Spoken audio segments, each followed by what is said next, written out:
Welcome everyone to our class in learning uh, the Torah in depth. This is the second class and just an introductory um, to the Darkei Gemara. And I picked this point because since we're dealing with Pesukim of Meitav and of Yoshiv and how they interrelate to each other and what aspect we're going to use, so I felt it was very important to have this basic introduction that the Yitzhak Kampen-Tone, Rav Yitzhak Kampen-Tone gives to us. Okay, and I made to make it a little easier to follow because again they're making general statements, breaking the statements into groups and the groups into groups, and the message is a subtle message, so you have to be a little careful. So this we're going to just go over it again. So he says like this: The way the Torah tells us about laws is from two sources.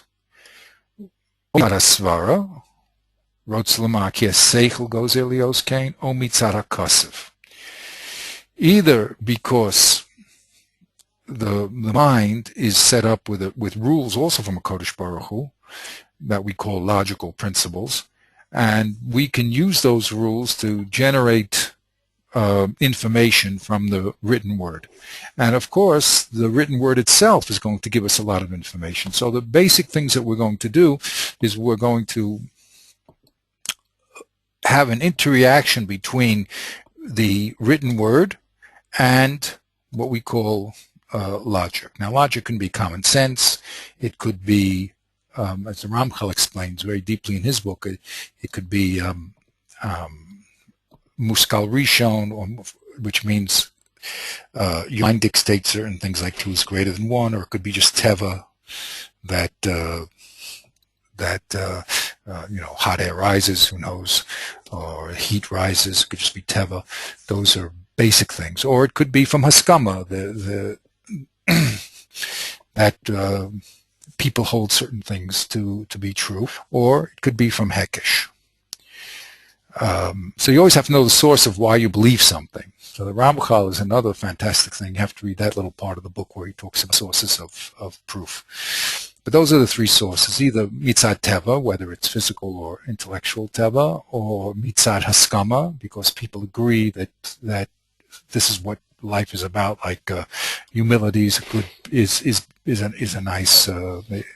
better than gaiva, than haughtiness. Or it could be that it's hekesh, that means a logical derivation from a given principle. So that's either the logical side of things, and now we have the other side, which is the physical written word. Now, the physical written word, mitzad HaKasav, he wants to explain first, because that's going to be what's written there in black and white from Kodesh Baruch Hu, and then when our thinking gets involved, we're going to then interact with it. So we have to know first, how does the words communicate the dinim? So he says, O mitzad HaKasav, what does it mean? Ratzini modio samlan HaKasav, because black and white, the Torah says something. It says, Vayul totvos beinenecho, it says keep Shabbos, that's black and white. Or it could be written as a remez. What does a remez mean? It means Oyeh mitzad hakesher, haskama, mitzad yitur loshen me'os oteva. What a remazim. It doesn't say it black and white, but we know because of a kesher, and we said there's going to be 2 types of kesharim. Some of them are halacha Moshe Sinai, like the Gezer Shava. Some of them will be a logical kesharim, but that's a kesher. Let's say, since he's talking about the remez is that this word here is equal to this word here. Halacha Moshe Sinai, kich mistayefron.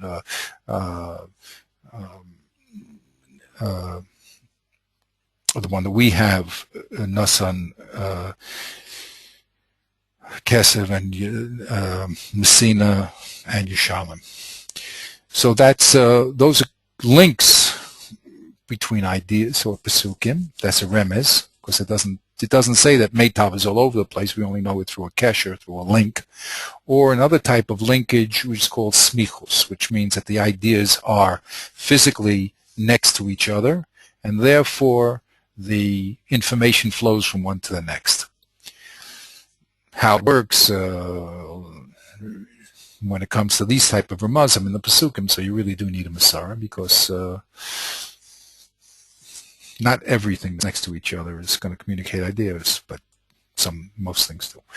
Okay, the other one anyway, when we're talking about the physical black and white words, is extra language.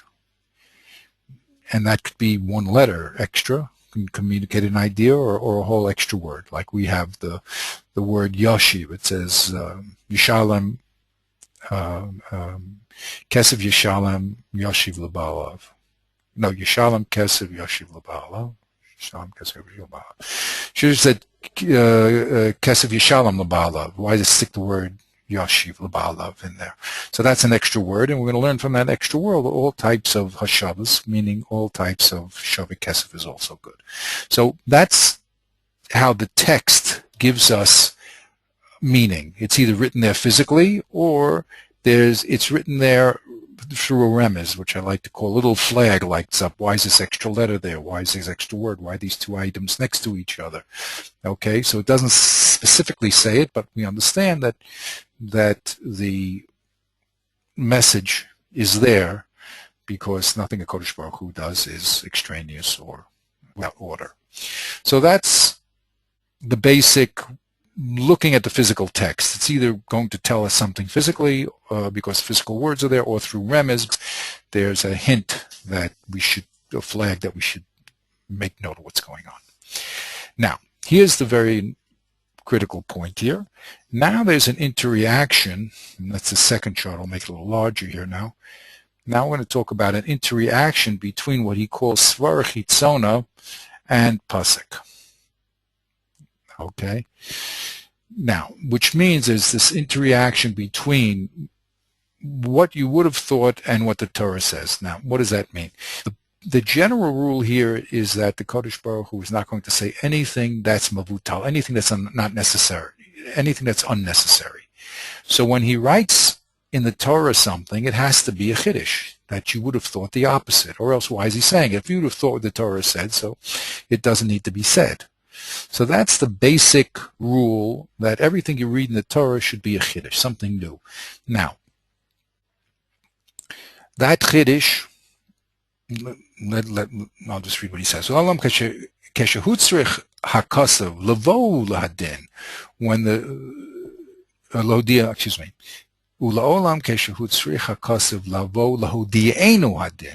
when the pasuk comes to make known a law, why is that so?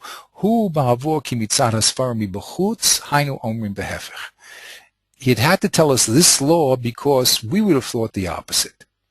Why? If they're totally agreement, what you would have thought and what the Torah says, there's no disagreement at all. So then, why did Hashem have to write it? La'omro, let's just say, lishtak kra, let the pasuk be quiet, and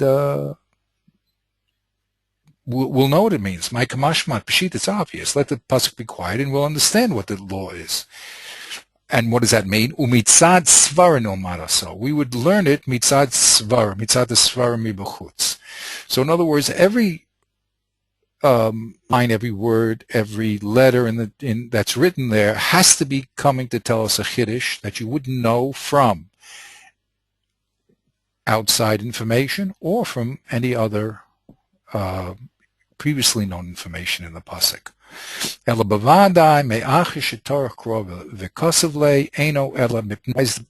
Must be that the Torah, when it goes and writes something, is for two reasons. Because our outside reason, from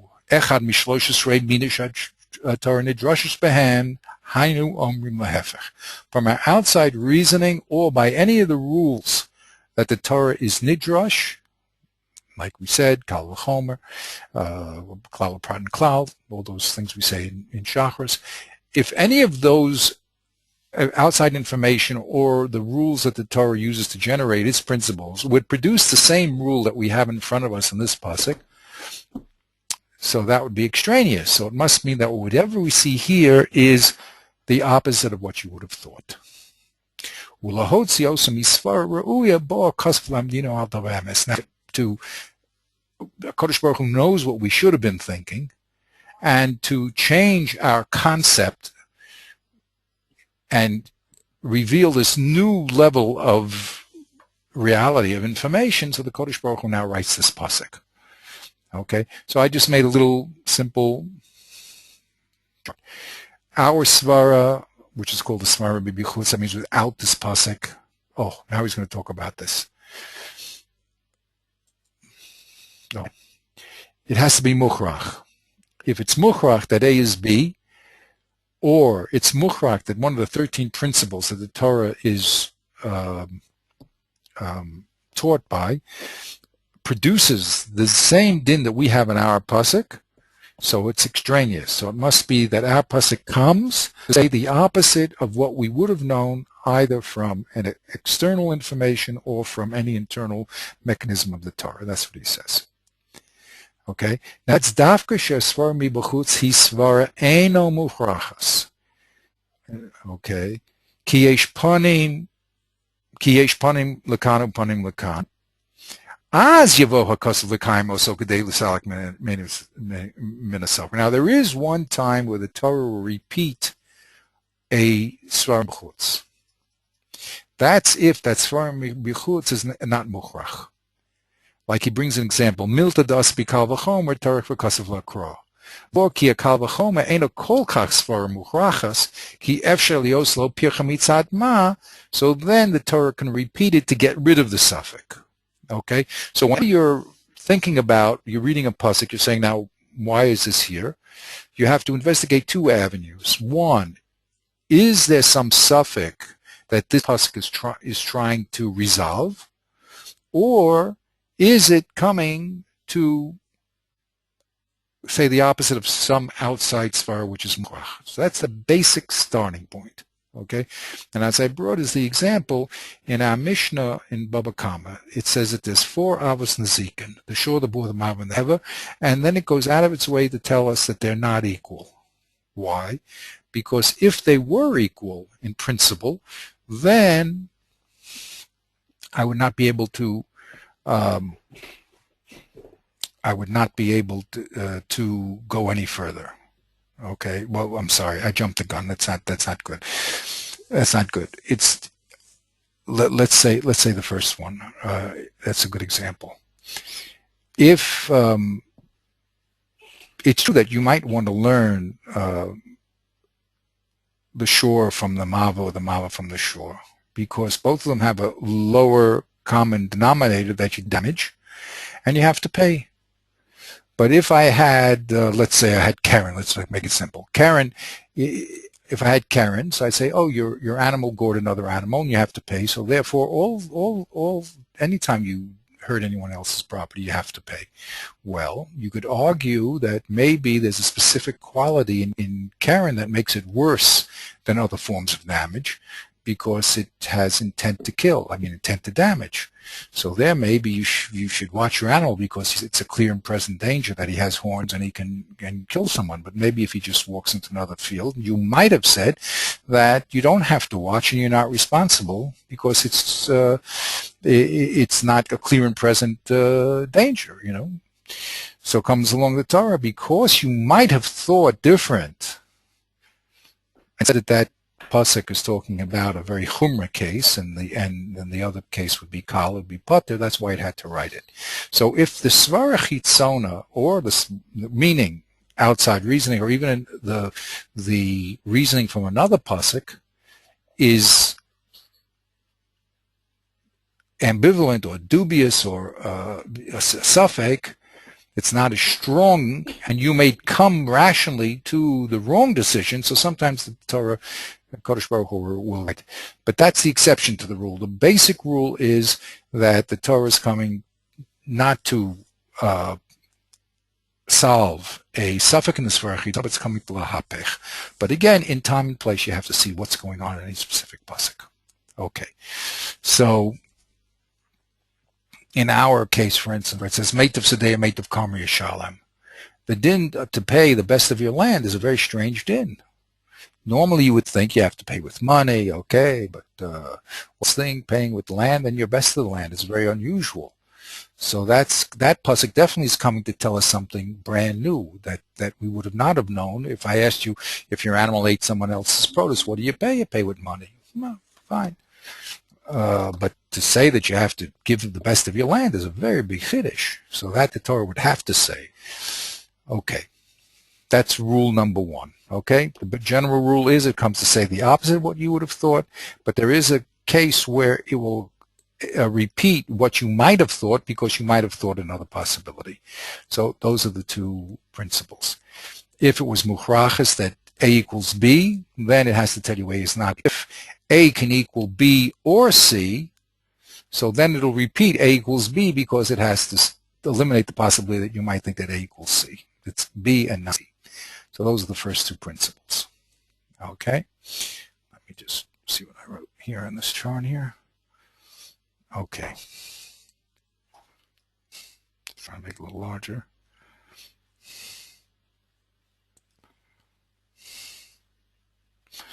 Okay.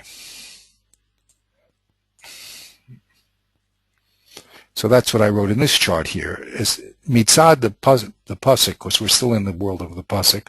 So if the svara mibachutz is muchrach, so then we should expect to see our pasuk saying the opposite of that. Okay. If the svara mibachutz is not muchrach, so then we could say yes, we can allow a repetition since it's not muchrach to say that it's eliminating the other possibility. Okay, that's the first set he says here. Now, so this is something that we wouldn't have expected, right? Because the svarmi b'chutz is muchrach, so you would think that our pasuk is the opposite. What happens if our pasuk says the same thing? Az vaday lo bo hakasav lemayet. Lo medafka bezeh hanosei ubezeh hamakom nidon hasvara hazos aval lo benosei zulaso ve'im domalo. Even if it's similar. So once there is a repetition from a svara muchrachas, we say, why did the Torah repeat what was outside?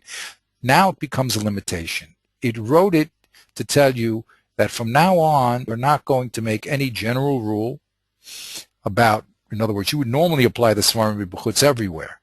But now that the Torah repeated the Svarim B'chutz, it's telling you only where I tell you from now on that this Svara is applicable, can you use it. Okay? That's if it repeats the Svarim B'chutz. And the Svarim B'chutz is Mukhrach. Now, why? He explains. It's a muchrach svarmi b'chutz. There's no reason to write the pasuk. So now the pasuk is coming to be restrictive. Bo miyutar im eno inyan lezeh tanu le'inyan lezeh. If it's not necessary in this place, then it must have a meaning. So here, it's interesting he can give the example. He gave a new example that sometimes you can actually apply what it says here to another situation. So if you remember with Abaya, since we didn't need the pasuk to tell us that you can use Shavak Kesef because he learned the Meitav pasuk, not only Meitav, he changed it to it means even Meitav, which means you can take anything up to the best of a person's property. So you don't need, of course you could take anything worse, it's obvious, because you can even take the best. So the repetition of the pasuk when it came to Shavak Kesef turned into a limitation. That in the winter, you can only take the best of his land at the winter price, which means you're going to get a lot of land, because the price is very low in the winter, but that's only limited to the best. Every other land, the Beinonus and the Zibris, you have to pay the Shavak Kesef price. Okay, so that's what he says. Okay, so whenever we have a svar mechrachas and the pasuk reading it, it now changes what could have been a global, expansive pasuk, which could be used in other places, and it comes now to a limitation. Okay, now I was thinking about your pasuk with the gedi. Yeah. Yeah, so there's a few different explanations how you know that that you can't you cannot eat or get pleasure from meat and milk that was cooked together. There's a few explanations. The one the Shulchan Aruch brings down, everyone quotes, is the explanation that says, it says 3 times lo tivashel gedi b'chalev imo, right? So now, according to this, I was just thinking, according to this, if it repeats it 3 times, it should have been a limitation. And yet we see there it's an addition. It comes to add different chumras, right? Because the pasuk says, well, it's three separate isurim. There's bishul, achila, ve'ana. Right, but that's why does? But there, that's right. The pasuk itself talks about bishul, right? That you can't cook the meat and milk together, and then by its repetition, they're adding on you can't eat it, and they're adding on a third one you can't even get benefit from it. If you cook meat and milk, you can't sell it. So, but there you have a repetition of pasukim. Why don't we say it's a limitation? You see, that's what I was thinking about. Okay, I'm sure everyone talks about it, but that's because you have the general rules here. Then you can ask an intelligent question. Okay, how come over there we added the repetition was an adding of isurim? Why didn't just limit bishul to only bishul? So it could be that there is no extension for bishul. And therefore, where does he speak here about repetition of an actual pasuk? He says right over here. He says like this. He says, now remember what Sfar b'chutz is. It's very important to understand what Sfar b'chutz is. You see, Sfar b'chutz is not only an external concept. Okay. Like don't kill. They say that in the world. So why does the Torah say don't kill? Okay, you could ask, but it doesn't only mean an external, what we call common sense, or you call natural law. It also means any of the ways that the Torah is nidrashus behem, and certainly an extra pasuk, right? If it says the same pasuk twice, you definitely should say, for instance, I'll give you an example where it does work. Okay, I'm not supposed to bother with it. Our pasuk says yashiv, right? Kesev yashiv l'ba'alav. Yisham kesev yashiv l'ba'alav. So it says yashiv is an extra word to tell us that kesev can be used, of course, to pay back, but also shava kesev. So now there's a problem because the Mishnah, our Mishnah in Kedushin says you can marry a woman, I said, with shava kesev, and they learn it from another pasuk of Eved Ivri that you can, I think, redeem an Eved Ivri with Kesef, or Shava Kesef, I'm sorry. So you can marry a woman with Kesef and Shava Kesef, but that how do they know that? They know it because it's a general principle. Wait a minute, how could it be a general principle, Torah says, when we have a rule that Shnei Pesukim B'Aim Ki Echad Ein Melamdin? When you have a repetition of 2 Pesukim, then that rule now becomes a limitation. So since we had one place where it says in our Meitav Sadehu, it says Yashiv to include wherever you have Kesef, you can use Shava Kesef. And over there in Eved Ivri, it says Yashiv, Kesef Yashiv, it says there over there. It also teaches you the principle that Kesef is equal to, Shava Kesef is equal to Kesef. So that's Shnei Pesukim B'Aim Ki Echad, so you should not be able to learn that to Kedushin or anywhere else. You see? So now Tosfos has to show you why, if I only had one of these Pesukim, like if I only had the redemption of an Eved Ivri, so you say over there were Makel, but maybe not in Nezikin. And if I had Nezikin, we'd say maybe there were Makel. Okay, I forgot the reason why. But then therefore, we had to write both of them. But if he didn't have that, if he didn't have a reason why each one had to be written, then we could never learn the idea that you can use Shava Kesef anywhere else. So that's the classic way of understanding. But now we have to understand why over there it said Lo Tevishel Gedi B'Chelev Imo, and it repeats it 3 times. All of a sudden over there, we're not saying it's a limitation. It's actually, well, it's a limitation. It's adding Isurim, but it's not limiting any rule to here and nowhere else. It's adding more Yisurim up the line. Anyway, we have to investigate. We have to look over that. I'm sure people talk about it. It's not, but by knowing the basic. When it says yeah, go ahead. Sorry. When it says Shnei Ksuvim Habayim Ke'echad, that means two psukim that are literally identical. Well, it means that they say that. Well, they don't have to be literally identical. If they're literally identical, I would say it's even worse. You see, but they definitely don't have to be literally identical. Like this word yashiv is talking about a case of nezikin, and the other yashiv is talking about redeeming an eved ivri. So the cases are different, but they give the expansion of shavik kesev to kesev in both those cases. So it doesn't have to be the same. This would even be worse because it says the same words. It says exactly the same words. Okay, so maybe you'll now have a new rule. Okay, whatever, but it definitely has to be explained. But once you understand the rules of the game, then you can start interacting more intelligently with the Torah. Okay, and you're supposed to do that. And the problem is that when a person is not informed about the rules, so then he's making a cholent pot. He doesn't, whatever relationships he is making is not necessarily the relationship that he should be making because he just doesn't know the rules of the game. It's like a person that doesn't know chess. He decides that, the rook should move like a king or the king should move like a pawn. I mean, it does move a little like the pawn. But so anyway, you have to know the rules of the game, and that's what the Yitzhak Confantone is telling us here, the basic rules of how things work. Then when you see an exception, so you say, wait a minute, this is an exception to the rule, so now what's going on? And then you understand a deeper level of situation there. Okay, that's exactly what goes on. What does Abaya do? He says, wait a minute, according to Rekiva,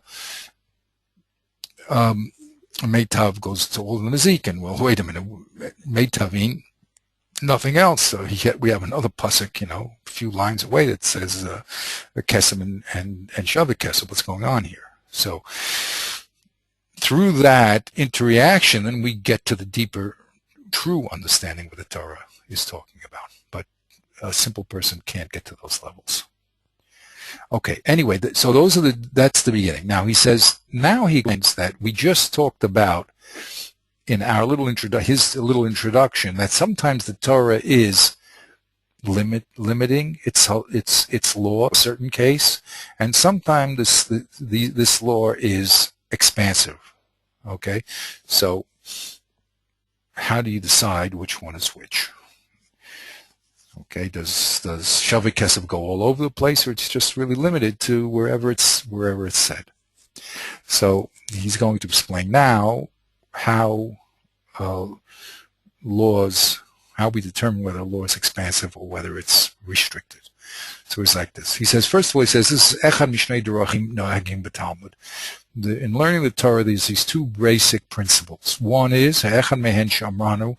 One is the one we said, Mid Itzrik Legaloi Hacha Shnei Hacha de Galoi Galoi Hacha de Lo Galoi Lo Galoi. The one we just mentioned was one of limitation, which means, literally, from the fact that the Kodesh Baruch Hu revealed the din in this specific case, so we hear that where he reveals it, it's revealed, but any other place, it's not revealed unless he reveals it. If he doesn't say it in black and white, since here he had to say it in black and white, so now in every other case in the Torah, if you want to say Shavik Kesef is Kesef, he's going to have to say it in black and white. Okay, that's the first principle.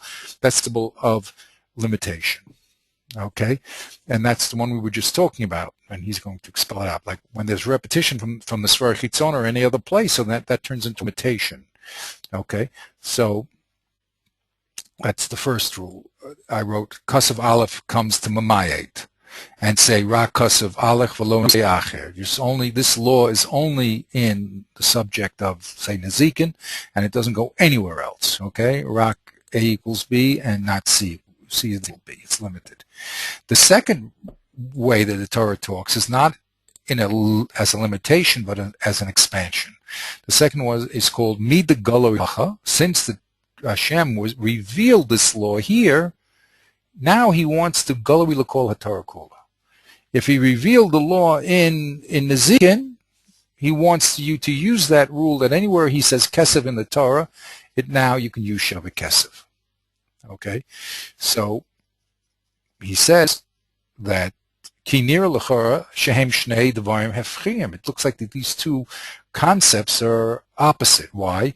She'echad Sot L'Chavaro. One actually contradicts the other one, because one says revealing halacha, revealing a din here has to expand everywhere to every place, like say Kesef, every time you use Kesef in the Torah, no matter what, you can use Shavah Kesef. And another place you're telling me the opposite rule, that no, revealing it here is a sign of limitation. Since it was revealed here, it has to be revealed everywhere, and you can't make a global rule from this particular case. So how does it work? Okay, when do an expansive principle, when do we do a limited principle? So he explains here. When we say that since the Kodesh Baruch Hu revealed this particular law, in this case, it's a limited law and goes nowhere else. Where is that? That's kasher galui hakasav v'nosei shehu miyut chiddush. We have to say what it means, a miyut chiddush. When the Torah reveals halacha in a miyut chiddush, that means in a place, let's say we're talking about an Iser, you would expect an Iser. So I always give the example, if the Kohen can't marry a Gerusha, for instance, so what would you say about Yisrael? So the answer is you can't expand that rule of not marrying a Gerusha to a Yisrael, because the Kohen it's a smaller chiddush to say that the Kohen is usher than to say that the Yisrael is usher, because he's so machmir all the time and he has so many Yisurim, so we would expect it to be there. So, and if the Kodesh Baruch Hu, he's going to explain, wanted that law to be more global, he should have said it in the bigger chiddush, like Yisrael can't marry a Gerusha. Then I would know that that's a global rule, and it would go all the way up. Okay, so it's very important to check out now in the pasuk, in the nosei of the pasuk, in the subject matter of the pasuk, whether this subject matter that has this din is called a miyut chiddush or a large chiddush. Would you expect the Iser here or not? If you would expect the Iser, like in the Kohen, so then it's limited to the Kohen and nowhere else. And if you want to reveal it somewhere else, you're going to have to spell it out. But if it's revealed in a place which is a very large Kiddush, because it's the Israel, so then of course you're going to go up the scale. And that's what he says. So I just wrote it down as a little formula here. If Kosev A is Chamor, has a B, which is an Iser. So and C is less than A, right? So no say C is A. So then you say that C, being less than A, doesn't have that Iser. Okay? Because Kodesh Baruch Hu revealed it in the higher place of the hierarchy. That's why also when we're talking about our piece, it's very, very important to understand what is the hierarchy between Kesev, Shavah Kesev, and Karka. Because depending where the law is going to be revealed, it'll be a cutoff point. In other words, if you, and that was the whole big thing with Rav Papa, if you say that land, that the law that you can use, the law is you must use land in Ezekiel. So if land is on the best of everything, the best of your land, so anything lower than that, you can't use to pay back your debt for Ezekiel. And again, for the same logic, because if that were true, that you can use something less, so then HaKadosh Baruch Hu should have said you can use Subin. Okay, in fact, he does say that that's the whole balagan that we're having, a whole problem. But the principle is that when HaKadosh Baruch Hu says a din, a chumrah, so that prevents us from spreading the law down to any other place. But if he puts it in a place which is makel, so then you do expend the chumrah. And that's the basic rule to know when there's a limitation. Limitations always come in cases where you most expect it, and that's why he calls miyut chiddush. It's the least chiddush to say that there's a chumrah in a chumrah situation like a Kohen. Now, another form of limitation is what he mentioned before. O benose shasvara daikamoni. Whenever Kodesh Baruch Hu picks a subject that has the law, which you would have known already through common sense, or definitely through another pasuk, so then also it's a sign that he wants to limit this here and to nowhere else. And anywhere else he's going to say it, everywhere else it does apply, it's going to have to say it in black and white.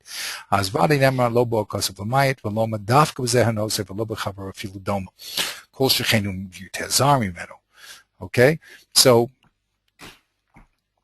that's the rule of limitation. If asvara would be A has law B, and the pasuk says A has law B, so it comes to tell you that C, this other case, even though it's comparable to A, does not have the law. It's written there clearly. Since he repeated in a place where you should have known it, so now even in a place where you say you should have known it, he has to repeat. That's the rule. And the reason, because again, as we said, if it doesn't come for limitation, so let the pasuk be quiet, and I'll hear that law from the other place or from a Svar Chitzona. O yoma b'zeh hadin b'chavaro sheyesh bo yoter chidush mimenu ve'amina kol shekain b'zeh hanoseh shehu miyut chidush. Or the other scenario is if it was an expansive rule, then put it in the place of the larger chiddush. Tell me the Yisrael is usher, and then I'll know the Kohen is usher. So that's the basic rule of limitation. Okay, limitation is a repetition of a svar chitzona, or put in a place which is a small chiddush. If it's a small chiddush, you can't learn down. If it's an iser, okay, you can't learn down. Now, what about the other principle of expansiveness? How do you know when a din is expansive? Okay, so he says, "Ukesha anu amrim midigolari hach golari lakol haTorah kula." This din, let's say that shavi kesef is equal to kesef, now is going to go to every place where you need to use kesef in the Torah. Even though it's not written there, if it says the word kesef, you can now say shavi kesef. Zeh, kasher galuya kesef bo miyuchad she'oso din hu chidish gadol bo. Now, let's take our din of shavi kesef, right? Now, the Torah goes out of its way to say that you have to pay b'meitav sadeh meitav karma yishalem. So it seems that you have to pay it's a very, very chumra din. We don't see anywhere else where you have to pay with the best of your field. So since it's out of its way and says you have to pay with the best of your field, it's a very big heter to say you can use shavi kesef. It's a very big heter, because you would think you have to be so machmer, you have to do the best of all your fields. So even there, the Kodesh Baruch Hu says you can use shavi kesef. So then, of course, and if it's in the Chumer case, you can use the equivalent of money. So it should fly all over the place, which is what it does. In the end, after we do all our analysis, in the end, this din of shavi kesef is going to fly to kedushin, giving your wife a ring. That's because of our case here in Nezikin, because Nezikin is so strict that you have to give meitav karka, yet you can give shavi kesef. So then anywhere you can. So that becomes an expansive rule, and the Torah doesn't have to write that you can use shavi kesef when you get married, because already you're supposed to learn it from Nezikin. So that's what he says. You see, before we had that, let's say an Easter, to make it simple, was with a Chiddush Miyut. It said that the Kohen has a certain Easter. So then it's limited to the Kohen.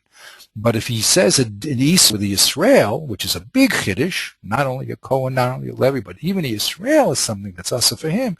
So certainly it's going to spread up the scale and along the sides also. That's what he says. It's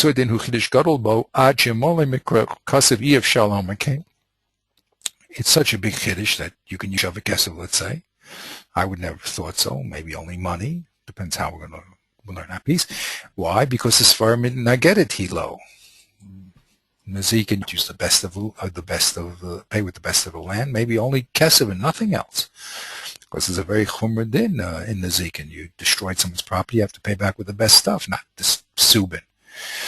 Okay, so if he tells us in that chumrah case that you can use subin, so then kol shekain nilman mimenu l'shar nosim, then you can go to other subjects. So I wrote here that A does not equal B, for instance, that would be the svarim mibachutz, and that's muchrach, or A doesn't equal B because of the shlosha 13 addressing the Torah, that's also say would be muchrach, and yet he says the opposite here. So then, and it's a big chiddush I should have added here. I should have added it's a big chiddush. That's the whole point here. Then you can move it. Okay, it's against Svar Chitzona, and also it's, I didn't put the most important thing here, it's also a big chiddush. Okay, chiddush gadol. That's really has to be put in there. Of course, it's the hefech, but it's also the hefech, and it's a chiddush gadol. Because if it's not a chiddush gadol, so you're not going to move it. That's the whole idea here. Do you understand that? What we're saying here? Does that? Chiddush gadol should, yeah, I do. A chiddush gadol should be then one of the, it goes along with the two criteria. Right. In other words, it's svaratenu svarim mibachutz muchaches, and then B, and ubechat shloshes midos muchaches, and chiddush gadol is a third criterion, right? Right. In other words, we see that the pasuk is lehefech. That's okay. All right. But it can't just be lehefech. It has to be lehefech with a chiddush gadol. If it's a hefech and a chiddush gadol, meaning, of course, you would think that a man can marry any type of woman, right? Comes along the Torah says Yisrael can't marry a mamzer, right? So that's a very big chiddush, right? He didn't mechadish it over there in Cohen or Levi only in Israel. So since he's mechadish, it's the biggest chiddush, so then it's going to go all the way up the scale to Levi and Cohen because it's a chiddush gadol. But if you would machadish in Iser in a chiddush miut, like in the Cohen can't marry a Gerusha, there it's not going to go down. It's going to be limitation. Are you with me? So you have to be very, very careful where the chiddush of Torah is. We know it has to say the hefech svar chitzona. That's fine. If it didn't, that would be another reason to limit it. If it says what the svar chitzona smucher and repeats it, that'll be limiting. But the other way is if it's in a chiddush gadol, then it'll also be a limitation. Okay, so there's actually two things that you've written here. Okay. All right. Now he makes an exception here. The expansive rule is based on reason. Okay, which means since the Kodesh Baruch Hu gave the chiddush in Yisrael, so then I'll move up the scale. Okay, or he gave it in a very chumrah case, like Shavik Kesef is good, I can then move it all over the place where Kesef is used. But he says that ability to be expansive is only based on subjects that are based on logical reasoning. But a subject that's a kanas, which has nothing to do with logic, it's a penalty. Penalties can't be moved. Okay, so normally if you have to pay back for your the object you destroyed, okay, that's it for that. You have to pay back replacement, compensation, wonderful. But the idea of paying 2 or 3 times when a person steals a large animal or a larger animal, sev and a big one, chamor. So in those cases, whenever you're paying more than what you damage, so that's called a knas. And with a knas, the rule is that you can't move it anywhere because it's a special imposition that the Kodesh Baruch Hu put on the case of Nezikin, and it can't be moved anywhere because it's a chiddush. If it was a logical thing, that like kesef and shavik kesef, so that can be moved everywhere. But to pay 2 or 4 times is called a kanas, and there you won't be able to move it anywhere. Okay, and there the Gemara uses the lashon chiddush mi chiddush lo yalfinon. When the chiddush goes beyond, I would say, svar chitzona, which is tit for tat even, so then. And it's called a knas, so then you can't move it anywhere. Yirtze ki chok melechu ve'en lecha ela bechidusho bilvad v'zehu kon 30 shkolim shel eved v'tashlum midal v'hei v'chamishim shkolim lemotzi shemra. All these cases where you have to pay above what the damage was are all called knas, and the rule is that such a chiddush that it can never be moved around, no matter which type of case it is located at. Okay, now we're going to go through, now that I know that the rules of limitation and expansion depends upon what type of pasuk the din was written on. Was it written in a chumrah pasuk or in a kula pasuk? Then I'll know whether it's going to be expansive or not. Now he's going to tell us, even if it is an expansive pasuk, how do we move from one place to the next through logic, okay, through reason? Even if it is an expansiveness, but what are the rules of expansiveness when it's based on reason? And that's what he's going to talk about now. So he says, Lamedis hadin v'alafusa minose lenose b'derech svara. When din are being moved from one subject to the next because of reason, there's two different ways that we reason that the halacha should move from one place to the next. He says, Omi Mishnah la Mishnah. What does it mean from one case to the next? Rot Salamar explains it. Shnei nosim shavim. O shnei nosim chamorim. O shnei nosim kalim. When we move across from one subject to the next through reason, we have to be sure that both the subjects are equal, or they're both the same level of chumriness, or they're both the same number of lightness. In other words, I can't learn a din from the Kohen down to Israel because they're not the same level of chumrah. Okay, I can't even learn a Kohen Gadol to a Kohen because it's not the same level of Chumrah. But from a din with one Yisrael of damage, let's say, to another Yisrael, or where it's not relevant really if they're Yisrael Kohen or not, because the Torah doesn't speak about it, it's no rule, that I could learn from any case that's equal to Nezikin. Okay? All right? So that if the two cases are equal, that means A has law B and C is equal to A, then C will have law B also because the cases are equal. Or they both have the same strictness or the same leniency. But I can't, any other situation, if they're not equal, certainly I can't learn from one for the other. And that's why we always have to have that's called a pircha. We show that the cases are not equal and therefore I couldn't learn one from the other. Or they're not as chamor because, one has more restrictions than the other, or they're not equal. So when we say you're learning from one case to the next through an expansive expansive system of reason, you better make sure that the two subjects you're talking about exist at the same level. That's number one. So that's what he says. If they are equivalent subjects, so by putting the din in one place, then yigzor hasvara shenisan bam b'sheni. Then reason tells us that since case B is equal to case A, and case A has din C, so case B has din C. V'zuhi derech mametzinu. Very important. That's called mametzinu in our Lashon, which means what we find here can be applied to another case. What we find in case A can be applied to case B because they are equivalent, just as Chumar or just as Mekel, and they're equivalent cases. And that's how we can move the dinim, let's say, of Shavi Kesef all over the place. Remember you once asked me, we had a Gezerah Shava of Tachnasin Shalom Kesef to move to the 24 Nezikins, the din of Meitav. Now, how do we move the din of Kesef and Shavi Kesef all over the place? So that's the rule over here. We do it through Mametzinu. Since there's no difference between all the cases of Nezikin when it comes to how you pay, there's no significant difference whether it was done with the horn or with the mouth or with the fire. So then we can move payment across.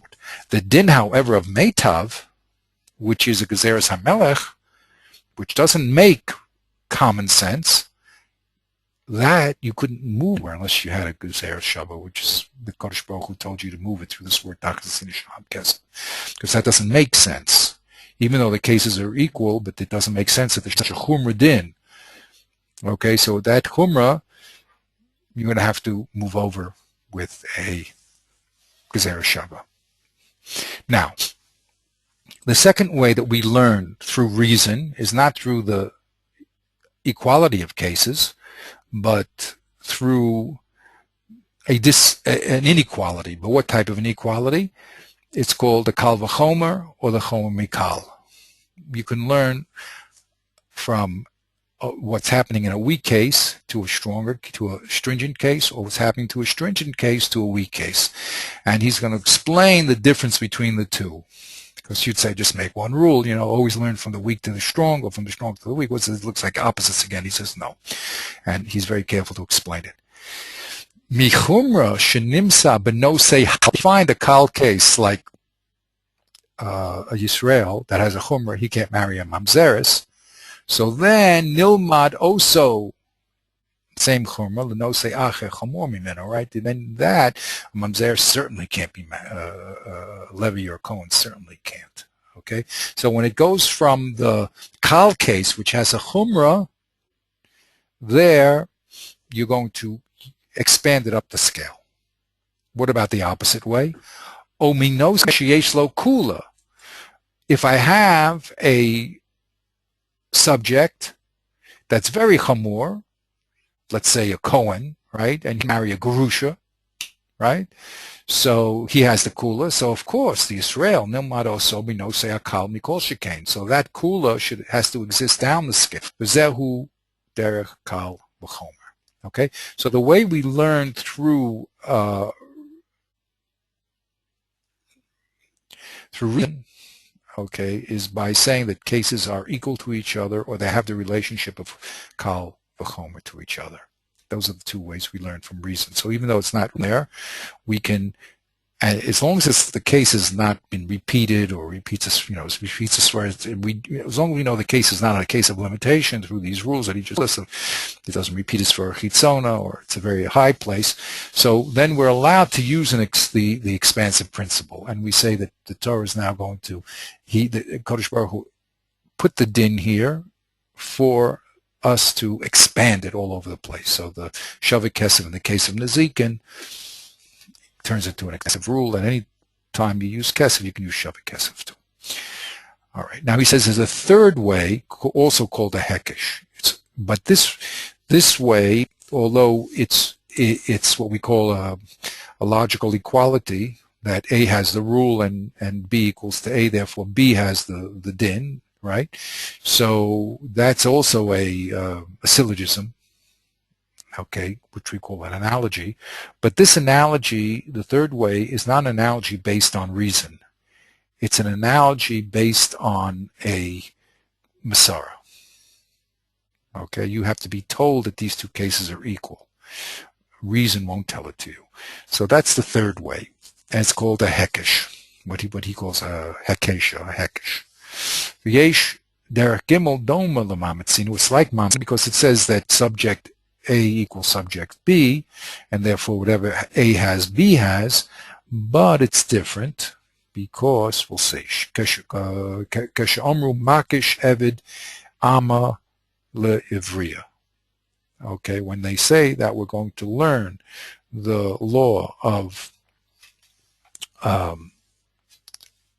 an evid can be acquired with money from a woman, so there we needed a hekesh. Let's see how it's, I wrote the case out here in Kedushin. It says, that's why in gray is my additions here. Eshkachan ame ivriya, hoel u makisha bekesiv, excuse me. How do we know that if you want to acquire a Jewish maidservant, you can do it with money? Okay, so we learned it because we learned it from her marriage. Since we learned from, in other words, that she can be married with Kesef, so from there they want to make an equality that she can also be acquired with Kesef. not only in marriage, but to be an Am Ivriya. But the question is, what about the Eved Ivri? In other words, the woman, we can make a reasonable mamatzinu from one case to the next, from marriage to the Am Ivriya. But what about the male, Eved? How do you know that he can be acquired with money? Omakro ki yimkor lecha Hevri, when your brother has to sell himself because he's too poor, o Ivriya, or your sister, the Am Ivriya, has to sell, then it says Vavdecha sheishanim, they have to work 6 years, both of them, and then they go free. So since this pasuk was makish ivri leavriya, since it says in this pasuk the male or the female, so it becomes a rule that whatever applies to the male Hebrew slave applies to the female Hebrew slave. Just the opposite. What applies to the female Hebrew slave, that we prove that she is acquired by money, will also apply to the male. He also is acquired with the means of money. Okay, so that was called a hekesh, and that has nothing. The hekesh between a male and a female bondwoman has nothing to do with reason, because you can say there's a lot of differences between how a woman is acquired anyway. She's married with kesef, and a man who maybe kesef is not good enough for him. Okay, but since this pasuk puts the two things together, so we have a Masara that the two concepts are together, and that's how we learn it. Okay, but that's not a reason. That's not through reason. That's through the Gezer Kosev that places them together. Now, or this case of Makashavaya Lietziya. How do we know Minayin Sha'af Bishtar? How do we know that a woman could be married not only with the ring, with Shavik Kezem, not only with money, but also if you write a star, Hariyah Mekudeshet Li, and you give it to your future wife? How do we know it works? So when it talks about divorce, it says she shall write a sefer krisis and go out and go into another man. So again, Makashavaya, it's the activity of going out and coming in is put together in this pasuk. It comes to link the two concepts. Ma liyitzia b'shtar, just as she goes out with a get, a divorce document, afavaya nami b'shtar, so she comes in also.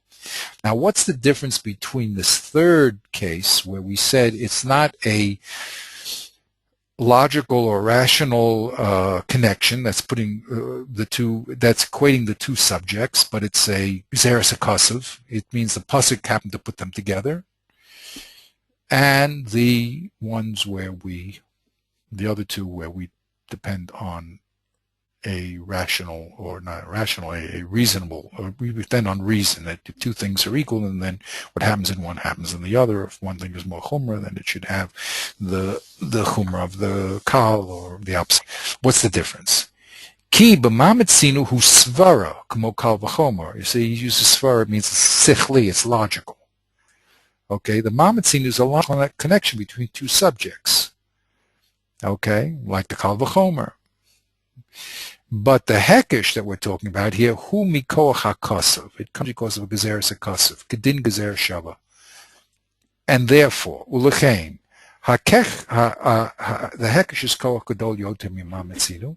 Therefore, in whether we know the law in the second case is there or not, it's always stronger if we have a hekesh, because there it has physical words that are putting two things together.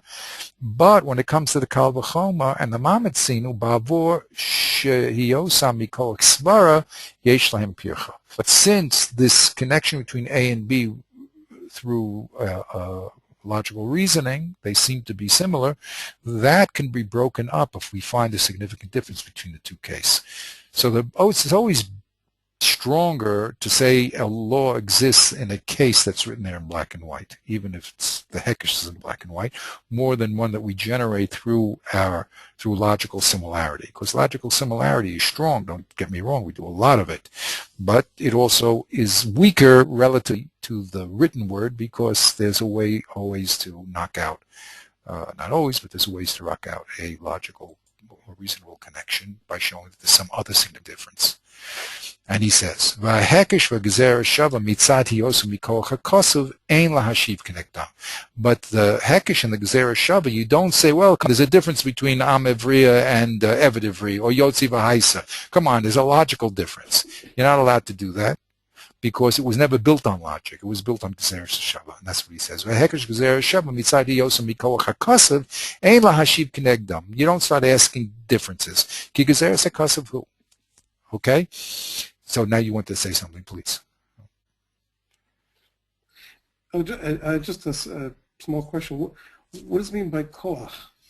Like, what are we saying that if these two are in, if they're competing points of view and one of them is based on hekesh and the other one on pure savara, then the hekesh will win out? Yes, what does it mean? definitely. No. You're always better. Remember, Okay. what I'm trying to explain to you also in this piece of Yoshiv, I mean, it's very hard without all the background to talk about it, but we're doing it because you have to build your repertoire of tools as you go along. But in this piece that we're doing in Yoshiv, we notice that there is a progression of answers. Okay, we always start with our strongest answer. The strongest answer is the one that does, which disturbs the least amount of premises. Now, when that fails, we're going to go to more radical answers. So if you're going to prove something is true, so the best way to prove it is if it's written there in black and white, even if it's a hekesh. If the Torah puts it together, Torah puts it together. I can't argue about it because it was never based on a logical relationship. It was based on the Torah having to put these two things together. That's all. So so that's the strongest proof that you have that the din goes from divorce to marriage or from the female to the male because it's written there. But if I'm talking about extending a din through a logical process, although it's strong, it doesn't have the same power because a person could argue, if he had to or if he wanted to, that there's a significant difference. Okay, so if you're in as you said, if you're in a debate or you're trying to, prove a point, so your strongest card will be if the Torah says it. Okay, it doesn't mean that that's the only card to play. It could be that if the Torah doesn't say it, then of course we use Hekeshim and Amatzinas all over the place. But he's just telling us the relative strength. If like you said, if one person had a Hekesh, the other person had a Kal V'chomer, so the person with the Hekesh went out, unless he says, I didn't have that Masara. Okay, or if you wanted to give Terutzim, the best teretz is to give a Hekesh. Now you have it, so you can resort to a Mamatzin or a Kal V'chomer. Okay. Now he's going to now make a difference between also the Kal V'chomer and Mamatzino. Okay. So it's very important to know because as I said, if you're trying to prove something, it's always better to go from what's written there, because a rational connection could be true, but I could find maybe a mizun not to be true. But it doesn't false. Maybe that's also true, the connection. But again, this in real life situations, we're going to see how these interactions work. Okay, we're talking in the air here in theory, but we'll see. Like in our piece, that's one of the things I'm trying to show is on what's considered a strength and what's considered a weakness. At what point does the Gemara say, wait a minute, this weakness overrides the strength and we have to go to another teretz? Okay, but here's the rules. The rules is the strongest thing is when it's written, and the next best thing is, okay, if it's logically connected. Now, what's the difference between a Kal V'chomer, he says, and a Mamatzino? We would never be sensitive to these. That's why we have to thank Rav Yitzchak Kantor so much, because he's making us sensitive to these rules. A lot of people, well, I don't like to say a lot, but people when they learn, they read this rule, they read that rule, and it's fuzzy, and they learn in a fuzzy way, and they're happy because they keep going forward with their fuzziness. Well, of course, over the years, they become more and more sharp in their definitions. But here's a man who's telling you already the definitions up front. So it saves you a tremendous amount of trial and error and misunderstanding. And that's a fantastic help. And this is only one little part, but this is a critical part, because this is how to learn Pesukim. And he has a whole book on these, on telling you the rules of the game, basically. Okay, so now he says over here, and now these rules also are very interesting, because there's the rules without the Torah, and there's the rules that are inside the Torah. There's a Svara Chitzona of rules, and that's what you were speaking about last time we spoke. This is literary analysis. They also use rules of language, okay, to develop theories and ideas. Okay, so there's rules that they use, which are common sense rules also. Okay, now, did the writer intend that, and all these things, and who cares anyway? Really, doesn't mean so much. But here we end up taking people's money away and killing them. It's a little more, maybe lose Salam Abba also. We throw that in. Okay, so they're much more serious. But also the rules inside the Torah have to be understood. Okay, they're very specific, and they have to be understood, because they're not going to like this idea that things that are written are stronger than things that are reasoned. Okay, that's a chiddush. You might say, no, reason is stronger. But he explains why, because when it's written down there, then you can bank on it. You see that it's a connection. Whereas reason, you can say yes, you can say no. Okay, of course you have to prove why no. No one's going to say silly things. But these are not only the tools, but the relative strengths and weaknesses in the tools. So when you want to discuss a point or understand the point, you should be able to have these rules in your head. So then when someone violates one of them, you say, hey, wait a minute. What do you mean, Gadiz, man? Lo 3 times. That's the rule of limitation. What are you now adding chumras on? How does that happen? And then you'll see that people will talk about that issue, because it's the rules of the internal rules of the game. Okay, so to speak, I don't like to use the word game, but you know what I mean. Okay, so what's between mamatzinu and a kal v'chomer? Mamatzinu means an analogy that A is like B, and therefore the rule, the halacha in A is going to move to B, or A is more chumrah than B. So if A has a kula, then B must have a chula. What's the difference between those two rules? He says like this: Ki mamatzinu perchinin kol dehu. It's very interesting. It's an analogy. You can upset an analogy with any type of significant difference. It could be even a small significant difference. Wrote Salamar, Ki kashum chiluf ben shnei nosim lo yilmod b'mamatzun. If you find, and I added, it has to be a significant difference. It can't be, the color of the ox is different. One ox is different than the other. Therefore, the law shouldn't apply. Okay, it has to be lils, but it doesn't have to be it has to be significant, but it doesn't have to be powerful to break up the analogy. But the kal v'chomer, he says, tzarich lios pircha atzmis v'chazaka. It has to be very, very powerful, because the kal v'chomer has two things going for it. It has the analogy plus the hierarchy going for it. So to knock that out, you need a real essential difference that's going to break it. For instance, we learned in the other books how to knock out the kal v'chomer. You find another case that should have the same rule of the kal v'chomer as this case does, and it doesn't, or you show that it's kal in one aspect, but in another aspect it's chomer. Okay, those are the ways that we have to go to Darkei Gemara and discuss the specifics of how you upset a kal v'chomer. But since a kal v'chomer is not only an analogy, but it's based on the hierarchy, that it needs a more powerful pircha, more powerful distinction to be made to break it up. Okay. Ulechein, keshenimsa. These things, as we learn, will be, as we apply them, will, again, when you see it in reality, that's one of the things I'm really, really working very, very hard to do, is to bring these rules into the reality.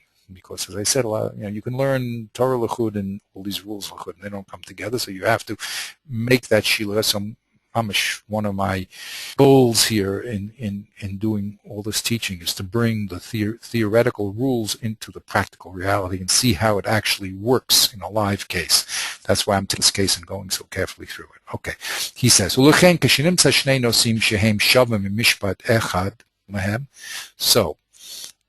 therefore, he says, when you find two subjects, two nosim, right? Two subjects that are shavim, that are equivalents, analogous, and there's a mishpat in one of them. It means there's a din in one case, so then you could say, umevi oso hatana yosenu l'tesaleim torah echas u'mishpat echas lahana. Now, the Tana does what you wouldn't expect. Now, he's talking about a Mishnah here, right? Now, what happens in a Mishnah if you see two analogous cases brought in a Mishnah with the same law? So then the Talmud will ask a kasha, wait a minute, Lisnei chada or teisa chada v'chada. Exactly our Mishnah, right? Our Mishnah says, Arba Zikin, Hashur, Rabur, Mava, Vehever. So these all have to pay for damages, and it looks as if there's no significant difference from one to the other. It looks like you'd learn shore from the Mava or Mava from the shore because there's no significant difference whether he uses his left horn, his right horn, his foot, he bites, he pokes with a horn. What's the difference? So the Mishnah, even though it's not written there, and the Gemara explains it, has a problem. Lisnei chada, v'teisei chada michada. Learn the shore, and I'll know the mava. Learn the mava, and I'll know the shore. Why? Ki acher shehem shavei, since they're equal. Ve'ein chiddush be'echad yoter michado, and we don't see any chiddush of one over the other one. Excuse me, I have to just cough. So then the question becomes, Lama lo l'nisnei, l'tana l'torach. Why did the Tana, in our case, it happens to be a pasuk, but why did the Tana come teach us two cases like that? Ours is even worse because they're pasukim. Lisnei chada v'ana amina. Just learn the shore and I'll know the mava. Here's the key. The lo karuchla lichsho v'lizel.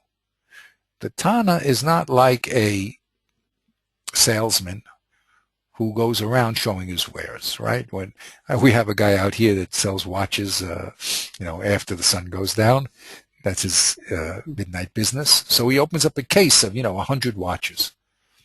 There's one difference between one watch and the next. Okay, maybe the string. There's no significant difference. But he has to show a variety. If you don't have a variety, people don't like it, But so even though there's no big difference between this watch and the other watch, but he has to have it because in order to sell, you have to have variety. But the Tana is not like that.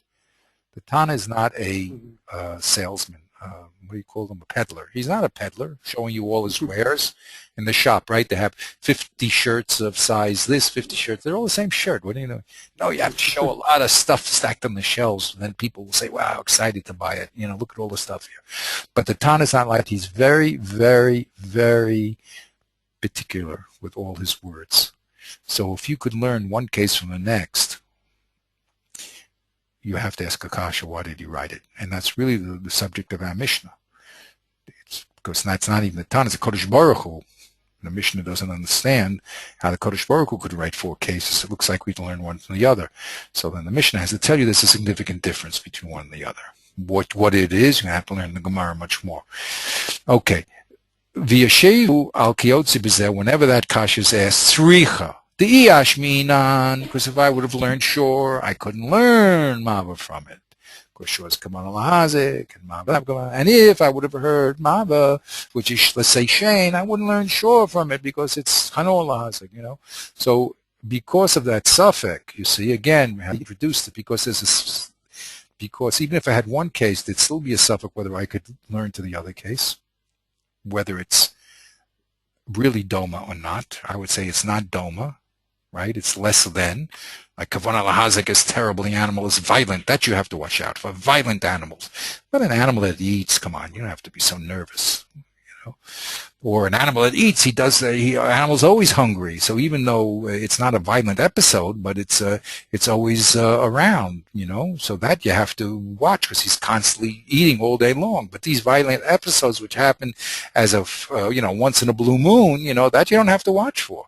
So that's why I needed both. Because if I had one, I would say in Svara that the other one is not doma to it, and therefore I had to write both. Okay, so that's what, when you see that in a pasuk, certainly, when you see that in a Tana, if you see two laws, and they don't have to say the same law, it could just be that they're analogous, the differences are not significant, and they give you the same law in both cases. Why does the Tana have to repeat that, right? Now, ve'im shnei nosum eino shavim, aval hem kal v'chomer, say that two things, the two subjects we're talking about are not analogous, okay, like the shore and the boar, but it's worse that one is a kal v'chomer than the other. So then the Gemara will say, Teisei mi kal v'chomer, lam l'tan litroch. If these subjects A and B, you could learn through kal v'chomer, so why is just tell me the more kal and I'll know the chomer, you know? So that's the basic rule here, that we cannot take repetition of any sort. That's the basic rule. Okay, whenever you see repetition, that means we've missed the point here, because these people do not waste words. Now, however, we have our exceptions. There is an exception to this rule. Here's the exception. V'lifamim yimotzei sheyiksha ve'im isei lisnei. Now, sometimes you'll see that there's a list, and all of a sudden the Gemara will say, wait a minute, if already they taught this in the list, how come they didn't teach this other case? Now, what does that mean? Rotz Lamar. Im emet hu sheyesh lo she'ilu hashnei devorim mishpat echad lahem. If it's true that case B really does have the same law as case A, so then hayalo lo markein ze kamo ha'achar. So they bring a raya. I want to prove that this law is not the same as the law of the case in the Mishnah. Why? Because if it was so, it should have been brought there. But wait a minute. If it's logically the same, so you're telling me it shouldn't be brought there. So now all of a sudden you're saying, since it's not in the list, it's a proof that doesn't have the law. Why? It's not, because if it was in the list, you would tell me that it's miutar. So he says, wait a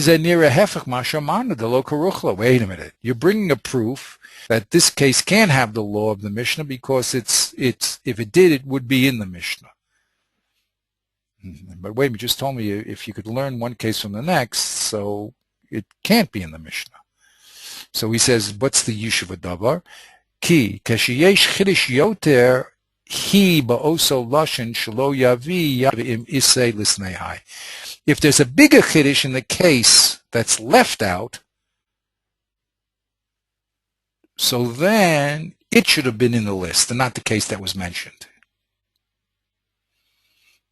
And since it wasn't in the list, it couldn't have the law, because since it was a bigger chiddush, it should have been, although it's analogous, it's a greater chiddush. The Tana should have taught the greater chiddush, black and white, and then I would have known this case. Okay, omnam keshehem shavin lo yikshazeh. But if the case you want to learn to is equal to, then you have no proof. The fact that it wasn't in the list must mean it doesn't have the law. No, it wasn't in the list because it would have been extra to the list. Okay? Okay, so he's telling us the rules of the game. In other words, if you want to bring a proof that your case B does not have a certain law, because if it did have that law, it should have been mentioned in the list with the other cases. So it has to be that your case has to be a bigger chiddush. And that's why it should be in the list. Because if it was just equal to what's in the list, so it wasn't mentioned because it's repetitive, not because it doesn't have the law.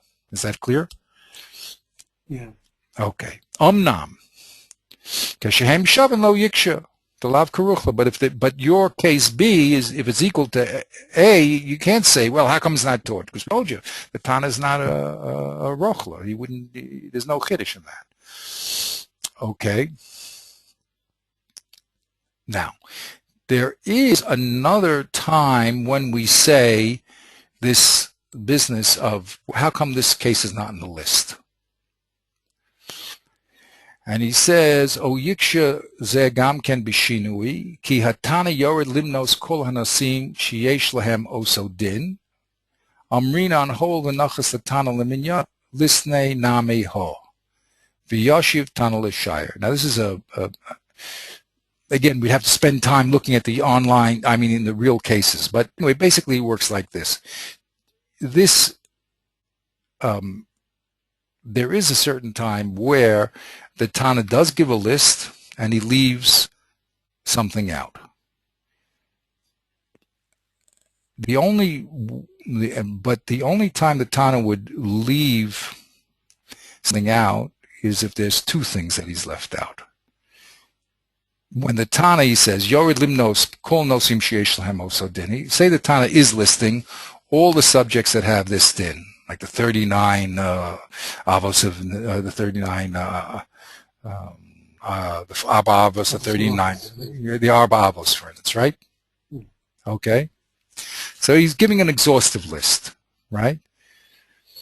So then you can ask the kasha, if this is an exhaustive list, there's 4 avos, we could ask the kasha and say, wait a minute, since the Tana is giving an exhaustive list, why did he mention this one also?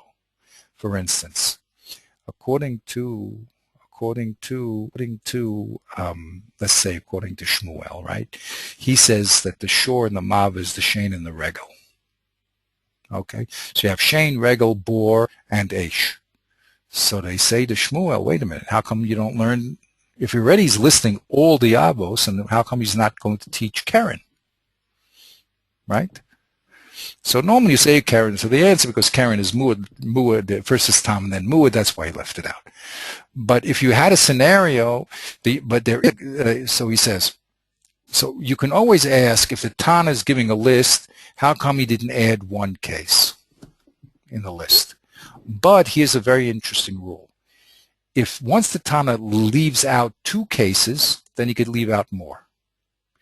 In other words, if your case B was left out of the list, also case C was left out of the list, it's a sign that the Tana is not making a comprehensive list. He'll never leave out just one. If he's making a comprehensive things, Arba Avos Zikin, he won't just leave out one. Okay? But he can leave out 2. If it's not exhaustive, then he will, in other words, if he's going to leave out 2 or 3, then he could leave out 4, 5, and 6. If it's not, in other words, to be non-exhaustive, you always have to be 2 left out. He'll never take an exhaustive list and just leave 1 out. But he could take an exhaustive list and leave 2 or 3 or 5 out, because he's not really making an exhaustive list. Exactly. He's not making an exhaustive list. If he leaves out 2, then he's not making an exhaustive list. But 1 he'll never leave out. Okay, that's the rule. V'yeshivu Tana v'shayr. So that's what they say. The reason why he left out your case is because there's another case and the list was not exhaustive. So that's called Tana v'shayr. Kilo mana kulam rak mitzasam. Exactly what we said here. When he leaves out 2, he's not coming to give an inexhaustive list, right? Because it's obvious he left out 2. Okay, now he says, ulifamim, these are all the ground rules of the game. Ulifamim gamken, hatana yomer chidish techila hanose hamiyut chidish, va'acha kach yomer hanose sheyesh bo yoter chidish. Now, in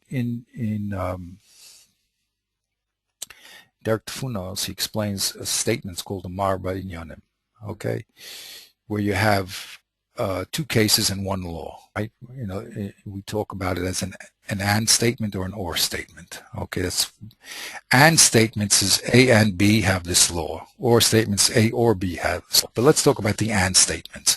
In and statements, you have equal ands and unequal ands. What's an equal and? That both of them are chidushim. A and B are equally mechadesh, that they have the law. You had to write the shor and the mava. Okay, they're both chidushim, and I needed all of them. But sometimes you can have a and statement where one is more chumrah than the other, and the reason why it's, or the opposite, and the reason why they do it is purely for style. Okay, so there is an exception to the rule. Sometimes stylistically, or say we said for memorization, you can have two subjects and really you can learn one from the other, and it's an and. I do it because it's because of a stylistic reason. So here, let's get that spelled out by him. He says like this: ulifamim, and you understand why it's here, because it's going against the rule of something being extraneous. You learn Kal V'chomer, so just teach me A and I'll know B. But he says sometimes, because there is an exception, and the exception is done for style, for, like memorization. It's easy to memorize things like that, or that, for instance, sometimes the cheresh shot of a cotton is a phrase. So sometimes you'll see that in Mishnah they put all three, but the rule is only applicable to two, because that's easy to memorize. Cheresh shot of a cotton. So, but that's an exception to the rule. It can be done because there's another reason why they're put together, only because they normally, for memory, they all come together and we keep them together. Anyway, but this is exception to the rule. Lifamim gamken go ahead. How do you identify it then? I mean, how would you know just by reading it?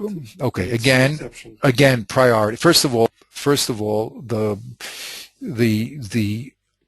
priority. The priority is everything is a chiddush. A is a chiddush and B is a chiddush. Okay, but sometimes you are forced to say that one could be learned from the other, and then you have to find a reason why it was put together. And usually, as I said, stylistically, like we always put together cheresh shot v'katan.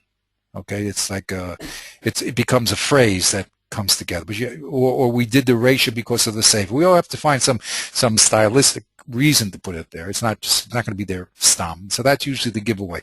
But you only say that when you are forced to say it. In other words, our starting position is that A is a chiddush and B is a chiddush. Okay, if we're forced to say that B is not a chiddush because I could learn it from A, then you have to find some like memory or stylistic reason why they're there.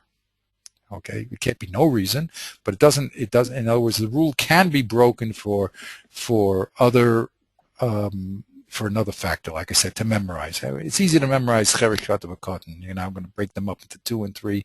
It stops the flow of memorization. Okay, but that again is we don't do that unless we're forced to say that. Like I told you, why did it say shor bor mav and hever? Right? Shor bor mav and hever. The bor is in the wrong position. It should be after the mava and the head, and you talk about why say hever, say aish, all these problems in the language. Okay, you said aish, aish. You said 8 seconds ago. Why did you say mava? So one of the Rishonim says it's very simple, because the Mishnah wanted to help you memorize, and bor rhymes with bor, and mava rhymes with hever. Okay. But that type of answer is not an answer that the other Rishonim give, because they don't want to give that stylistic reason, based on memory and stuff, unless they're absolutely forced to. And that's why they go to all sorts of lengths to show that really the shor and the bor is together, and they go to great lengths to not say that. But if you're forced to say it, you can say it. Okay, but it has to make sense also. I mean, it can't be if it didn't, we would never have said it. But anyway, that's it. We also have and that's what I'm also trying to show, is there's a priority of terutzim, which we'd rather have, which don't violate content or language, and then we have terutzim which we're forced to give, which are going to violate one or both of them. Okay, but it's the only way we can explain the situation. So if it's the only way you can explain it, that's the truth of what it says. Anyway, this is all very primary. That's why I say everyone should read this book, because it's the basic information of how the system works. It's like, imagine learning how to do computer programming. You don't read a book on computer. I told you about my friend one day. He bought a computer. This was like 10 years ago. I called him up, how's it doing? Because I knew he knew nothing about computers. Oh, it's wonderful. It's wonderful. I said, yeah, I didn't think you knew anything about computers. No, I'm just looking at this beautiful black screen. It's just fantastic. He didn't even have to turn the thing on. Poor guy. It's so beautifully designed. Yeah. Okay, so now he's teaching us the rules of the game. With the rules of the game, then we were able to understand how the system works, and that's to me, I mean, it's mukhrach. I mean, again, when you learn how to speak English, you did it because your environment were English speakers. So you didn't have to learn grammar at the age of, 2.5 when you started speaking,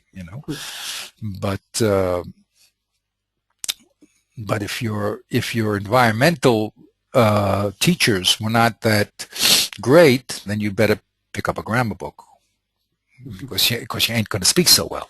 So so the same thing here in learning. If your father happened to be a great Talmud Chacham, or you went to great yeshivas and you were exposed to the learning process in real life, and that was the language, fantastic, nothing like that. That's the greatest. It's the mama lashon. But if not, get yourself a teacher, and that's what these books are trying to do. They're trying to give you the basic rules of the game so that you can turn fuzzy Torah into sharp Torah. Okay. So he says, Lifamim gamken hatana yomer techila hanose miyat chiddush. Sometimes he'll say the smaller chiddush and then the bigger chiddush. This is, excuse me, you'll see this in a Mishnah, okay, where they'll put the lesser and the greater chiddush together. And the Gemara will always ask, tell me the bigger chiddush, I'll learn the smaller one. So they can answer at that point, lo zu af zu katane. The Tana did put it in the form of not only this but that. Koloma, lo mi boy le no se shehu yoter kal. Not only is the yoter kal subject to this law, but even the one that's more chumrah, v'yeshbo yoter chiddush zeh hadin, also have it. Let's say it's a heter, okay? So if the kal has not only does the kal have the heter, but even the more chumrah one has the heter. So sometimes it will do that and write the two. But again, except the rule, localized, but it is done. Now, sometimes, and that's the most common one, which is the lo zu afsu. Not only this, but even this, going from the lighter to later. Lifamim yaseh behefek. In rare occasions, the opposite will be done. Ki yom betechila no say sheyesh bo yoter chiddush. They'll say the chumrah first, and then they'll say the kal afterwards. V'zeh derech hu al hama'at v'zara. But you find this very, very, very, very few times in the Mishnah. And the Gemara will ask, why, since you told me the bigger chiddush, ma lo lomar ha'echad she'ed miyot chiddush? The yeshiva, when they can't answer, this is called zu vein tzrich lomar. So the Tana wanted to use this form of this, and of course you have to say that. Now, he says, ve'elu ha'terutzim hine hem dechukim. They're very, very dochek. Lo yitnu rak al sada hech. They're only given when you're absolutely forced to say it. Shelo nimsa teretz ache. When we can find no other reason why the Tana would recall and the Homer together. Otam yoter maspik, or any other reason. So he's warning us that this is a fallback when we have absolutely no way to explain why both these cases were written when you can learn from one from the other. In the Mishnah he's talking about. So they will have a fallback that says stylistically sometimes the Tana will say lo zu afzu, and even on rare occasions will say zu vein tzarech lo mazu, but he warns us that this is the end of the line. You can't, when there's absolutely nothing to say, we're forced to say that, just like in the Mishnah. When you have nothing to say, you'll say it was a way of memorization. So there's also a prioritization of terutzim that we have to be aware of also. What's considered a stronger teretz, what's considered a weaker teretz. Okay? Now, I'm going to go a little weiter here. La'olam, I'm trying to get through. Of course, you're going to have to read this again. There's no doubt about it. And we're going to have to see this in real life. We're going to see this in real life action, but it's good to get a view. La'olam kol no say halimud michavaro haliyafusa lo yebo ella b'mala malam lo yoter. Very important rule. When we do learn one case from the next, okay, case A has din B, and C is equal to case A, and if it has din B, he says the case that you learn to can never be greater than the source case. Hayelafusa, the derivative case, lo yebo ella ela b'ma'ala melamdo v'lo yoter. The derivative case can only have what the source case has and no more. Why? Ki ein re'ui l'talmid sheyoter chamor ugadol mirabo. Because he makes an analogy here, a mashal, because the student shouldn't be greater than the rabbi. Okay, so meaning that the derivative case, where is it going to end up being greater than the source? How could that be? You're learning it from the source. If I have a match, it has a certain amount of heat. How could the heat in the metal be greater than what I put into it with the match? You know, if I put a pot on the fire and then I take it off the fire, it can't be hotter than when I put it on the fire. If I pour it into kli sheni, it can't be even hotter. I mean, it could be equal to that much if you did it real quickly, maybe, but it can't be greater. So when you learn from a source, then it should not be, the derivative can't be greater. Okay? Okay. Val ze nemar, dayo levo min adin lios kenidon. That's the principle of dayo. Dayo means it's enough to learn, for instance, from a kal v'chomer, to equate it to its source. A kal v'chomer will not give you something that's greater than the source. Okay, so I gave an example here. Okay, see, we'll give this example here. Maybe I'll put it on the next page. Just do it in a professional way. Okay. Okay, so here's a Mishnah. The Mishnah says, Shor hamazik rishus hanizak ketzad. Okay, we know that the shor in rishus rabim pays chetzi nezek. Okay, that the shor that's spoken about in the Torah when he gores another animal pays the first 3 times half damages. That's what it says. And we know that's Rishus HaRabim. Now, what is the law in Rishus HaNizak? That's the subject of the Mishnah. If the damage is not done in Rishus HaRabim, but your animal goes into the field of your friend, that's Rishus HaNizak, and he kills one of the cows. So, the Mishnah says, Nogach, Nogaf, Noshach, Rova, Tzoboet. These are all his goring, that's the Av, and then we have all these toldos, pushing, biting, squatting, or kicking. If it's done b'rishus harabim, the din is Yumashalim Chetzi Nezek. If it's done in Rishus HaNizak, we have a machlokus. Rebbe Tarfon says you pay Nezek Sholet, and the Chachamim say Chetzi Nezek. If the damage was done in the Rishus of the Nizak, in the private property, big surprise, Rebbe Tarfon says, you know something, even though we don't have a case like that in the Chumash, you're going to end up paying full damages and not half damages on the first time. And the Chachamim say, no dice. Since you're learning the private area from the public area, and the public area is only Chetzi Nezek, could only pay Chetzi Nezek. So they spell it out in the Mishnah. Omer lahem Rebbe Tarfon. The Rebbe Tarfon has a kal v'chomer. He says, Uma makom shahakel ala shein v'ala regel b'rishus rabim. Shein and regular patur b'rishus rabim. They're meko. Shehu patur. Hichmer aleihem shein v'regel b'rishus hanizak. But in Rishus HaNizak, shein v'regel is machmer and it pays nezek sholem. See, let's look at Shane. Shane is Patan Rishus HaRabim, pay full damages in Rishus HaNizak.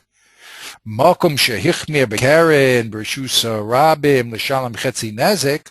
If the Torah is machmir on keren Rishus HaRabim to pay chetzi nezek, eino din shenachmir la Rishus HaNizak l'shalom nezek shalom. Shouldn't it pay full damages in the Rishus HaNizak? If Shane and Karen don't pay anything Rishus HaRabim, and when they get to Rishus HaNizak, they pay full, in Karen, which is more chumrah, that pays Chetzi Nezek in Rishus HaRabim, shouldn't it pay full damages in Rishus HaNizak? That's what Reb Tarfon says. Amrulo, the Chachamim said, Dair levo min adin lios kenidan. Nice svara. But we have a rule. If you're learning from the case in Rishus Rabim, which is Chetzi Nezik, and you want to make a Kal V'chomer to Rishus Nizak, the result can only equal to the source, and it's Chetzi Nezik. Ma Rishus Rabim Chetzi Nezik, Af Rishus Nizak Chetzi Nezik. Okay, so we won't go through all the variations and how Rev Tarfon answers the question, but that's the problem there. That's called Dialavom and Adin Lios Kini done. If you want to learn a Kal V'chomer, you'll say, wait a minute, you see that Karen is much more Chumrah than Shane, because in Rishus Rabim it takes Chetzi Nezik, and Shane doesn't pay at all in Rishus Rabim. So therefore, in Rishus Anizak, where Shane pays Nezik Shalom, let Karen do Nezik Shalom. The Chachamim say, no, we have a rule of Dio. Nice Kal V'chomer. But since the source case is Rishus HaRabim is only Chetzi Nezik, the result case can never be greater. That's called the din of Dio. It's enough that the result turns out to be equal to the source. It can never be greater. Now, here goes the exception. Okay, I'm trying to get through this. Will I be able to get through it? Oh boy, I'm just trying to see. Okay, yeah, well, we can get to most. And again, the stuff that I want to get back to, it's not going to go away. Amnam im ached, but there is now a very interesting situation. What happens? Amnam im, and this happens. You see, he's telling you how the Gemara plays the. I don't like to say plays the game. It's not a game. It's very serious, but still, these are the rules that the Gemara uses when it starts analyzing Pesukim. You see, so it says Amnam acher she limed hadin mi melamdo v'natik etzlo. But there is a very interesting scenario. What happens if you are able to learn from the source to the target? Okay, from the source case to the derivative, you can move the case over. What about certain snifim, certain side laws that exist in the derivative case? Can that now affect the result that came in from the source case?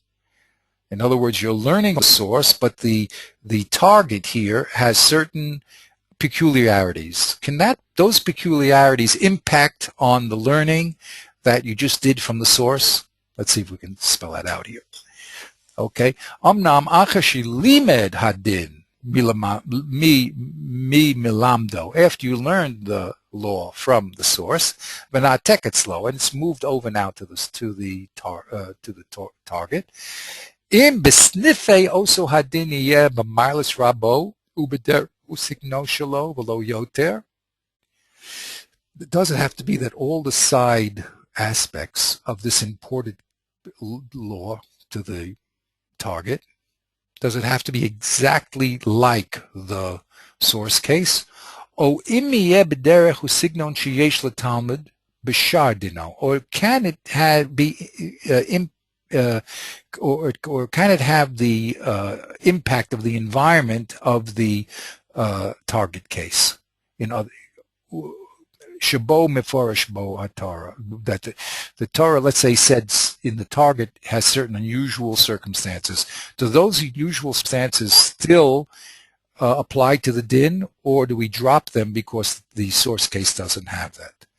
That already, whether the environment of the target case can affect what's being brought in from the source case, is a machlokas chachamim. Yesh mehem omrim. Some say, Ki ma'acher shezeh hadin limud o me'acher, v'lo bo beferish bo bedin atzmo snifo v'signo, kol echad omrim dayo.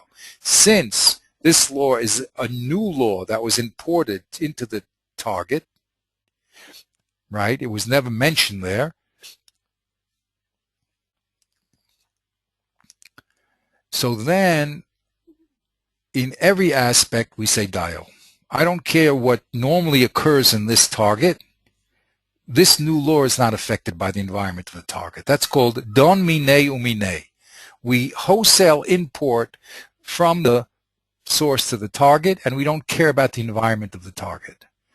V'yesh omrim ki besnifei hadin v'signav efshar lios bo maila chamur yoter mirabo. Since the environment of the target case has certain chumras that the source case doesn't have, those chumras will affect the imported law, and it'll turn out that the student will end up to be stronger than the rabbi. וזה מיילה וסגנגו הדינים שבו מפורש בו. וזה במייlas, and the law that was imported will have the qualities of the environment that it was imported into. That's called don mine. We learn from the source case, but uke, we set it up in the environment of the target case. So this is a big machlokus whether it's an absolute rule that the Talmud can never be greater, even though normally there's certain chumras in the target case. It's not allowed to affect the din that's imported because we never let the student be greater than the rabbi. Or no, since there already exists stated chumras in the target case, we can let that impact on the imported rule, but the sum total will be that the target will be greater than the source. Okay. So, kedise beperek shvuas eidus and shvuas eidus b'technida. Nofel machlokus ben chachamim v'Reb Shimon al mikvah. Va'omer sheshneim lo lamdu ela misota. They learned the din of mikvah sota v'duk sham. Okay. Umash omru damine b'uka ba'asrei dafka lechumra aval lekula. Okay, now I'll bring the case here and see if we can do it a little. And this rule anyway, when we say don mine va'uka ba'asrei, the environment of the target case can only affect the imported din from the source to make a chumrah, never a kula. Okay, I'll give you a practical case here. I brought out the case. In Nida, we have a case in Nida, Mem Gimel Amud Beis. Omra Papa, Kitanai, Menayan L'Rabos Nogeya V'Shechvat Zera. Okay, how do we know that Shechvat Zera is also Tameh? A person who touches Shechvat Zera is also Tameh. It says, Talmud Lomar, O Ish. Okay, it says O Ish, and that tells us when the Ish touches Shechvat Zera, he is Tameh. Uplige Tanai Ba'alma. Okay. Now, on that din, we have a machlokus. We'll see. Ve'ika da'amrei don minei u'minei, ve'ika da'amrei don minei ve'uka ba'asrei. Here we have a machlokus. Do we let the target affect the law that was just imported or not? Now, Laman da'oma don minei u'minei, ma sheretz b'negia, af shichvat zera b'negia. Uminei ma sheretz kedasha af shichvat zeret kedasha. Okay, in other words, let's get this clear.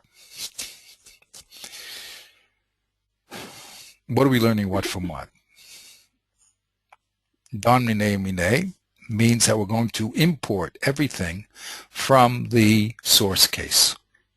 So, since we're learning from the case of sheretz, that negia causes tumah in the case of a sheretz, a road, okay?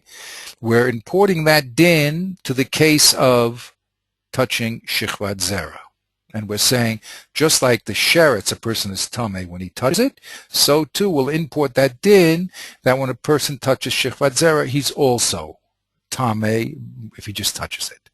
But now we want to import not only the din of touching, but the size of touching. When it comes to a touching sheretz and being tameh, it has to be the size of a lentil, kedasha. So since that's the source case, we're going to import that rule to the target case and say shichvat zera also, when we say it's tameh b'negia, is the side of kedasha. Okay? I'll show you the other side and then you'll see the connection. What about the one who argues and says, no, it's true that we're importing the idea of negia from sheretz, but the size is not going to be the size of sheretz, which is an adasha. It's going to be the size of zera, which is a mashu, which is much more chumrah. Okay, let's see. Okay, I'll do it the big way here. Just like to get the whole case here in front of us. Okay, so he says like this. Ulaman de Oma Domine Ukabasrei, he learns like this. Ma sheretz menegia, it's true. We're going to learn the din of touching, making something tameh by touching from the sheretz. Just like the sheretz, if you touch your tameh, so too the shechvader if you touched your tameh. But he says Ukabasrei. Ma shechvat zera, the din in shechvat zera is usually leroa b'mashu. How much do you have to see in order to become tameh? How much zera has to come out? Just a mashu. So he says also the negia is a mashu. So the negia, because he says ukabasrei. So you see what's going on here. We're learning the law that if a person touches shifvat zera, he's metame, just like he touches a sheretz. So the source case is sheretz, and it's talking about touching a sheretz. And there it says touching a sheretz yatuma, and that we're going to learn over to shifvat zera. So you'll also be tameh. But now the question is, how much do you have to touch of the shifvat zera? Do you touch the size of the sheretz, or do you touch the size that's normally associated with the shifvat zera? So that will be the difference here. In the side din of how much to touch, so we have a rule in shifvat zera that only if any shifvat zera comes out, already the person is tameh. So the rule in general with shifvat zera is a mashu, the smallest amount that makes him tameh. So when we import this din of touching, does it have the strictness that shifvat zera always has, which is mashu, or no, we import all the circumstances of touching into the law of shifvat zera, and therefore touching has this larger size, the size of a dash, of a lentil.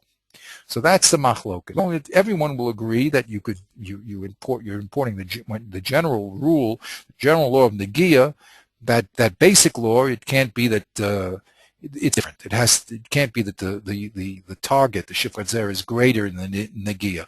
But as far as the shiur, which is a side point, there, since there's in the environment of shifvat zera, the measurement is always a mashu, so maybe that affects also the touching. That's the machlokus of the great chachamim. Okay, is that clear? Yeah. Okay, great. Now let's see if we can. Okay, now this piece, this machloket it's not just, it's a general machloket. Yes, no, it's throughout. It's a machloket in principle. One case. No, I just brought this case because it's the case he brought, and it's an easier case to understand. But right. basically, the thing is, when you're importing a din from another place, do you let the environment of the target affect that din? That's a very interesting question. Because if you do, then the din is going to come out more chumrah than the source. You see? Yeah. Not the etzem din, but a side din. But did they? Is there anywhere in Shas where they actually explicitly have this machlokus on the level of principles, or is it something he derives from various? No, this is it's right here. The Shas argues about it right here. This is the words of the Shas. The machlokus of the Tanaim is the ikad amre don minei uminei. That means a total wholesale and never let the target affect it. The inom, there's other people that say don minei ba'ukabasrei. That's a principal machlokus here, and you'll find it in other cases too. But it's a very interesting question, because the general rule is that the resultant case, the target can never be greater than the source. But since the target's environment generally has these rules, do you let that impinge upon what you insert? Is that called making it greater or not? Well, it always existed that way, so is that called greater? It's greater because it was imported into that place, so that's why it's greater, but it's not greater because of the importation. So that's a big machlokus, whether you're allowed to let the environment create the din. And he only said this l'chumra, because when it comes to touching a sheretz, the size that makes you tameh is the size of a lentil. So it's very machmir in Shechvat Zera that it's a mashu. Any small amount will already make you tameh. So that's a chumrah. So he says this even the people that say don minei ba'uka ba'asrei will only do it l'chumrah, not l'kula. You'll never end up saying, well, this environment is more makel than the source, and therefore that they'll never do. But they will argue about whether the chumrah there exists. Okay? Beseda. Okay, now this little piece, I'm not going, okay, okay. All right. Let's see if we can do it. Okay. Let's see if we can do it. It's, okay. La'olam kishayu nosim michomra asher hamishpatim asher yinosu aleihem chiyuv v'shlili o isa v'heter o tuma v'tohor kiyotzipo. Whenever you have subjects where one is does have it, chiyuv means it does it and doesn't, or one is usher, one has a quality, one doesn't have a quality, or one, like say, one says chetzi nezek and one says nezek sholem, or one subject is usher and one is heter, or one is tumah and one is tahor. When they're opposites, hefresh, haperish shahayu hanose echad but asher yinosu alav yesh machlokas tanaim or amarayim, or you have subjects that are the subject of machlokas. So then he says, lo tuchal lahakshus v'lo melisnei chada. If there's machlokas on a subject, and both subjects are and it's repeated because there is a machlokas. So you can't say just learn one, because Rabbi Akiva holds one opinion on that subject, and Rabbi Shmuel holds another thing. So you don't say listen echad if there's a machlokas, okay? Or if one happens to be chayiv, and the other one is us, one is us and mutter. You don't say listen one and I'll learn the other. Okay, that's what he says. Rotzlama.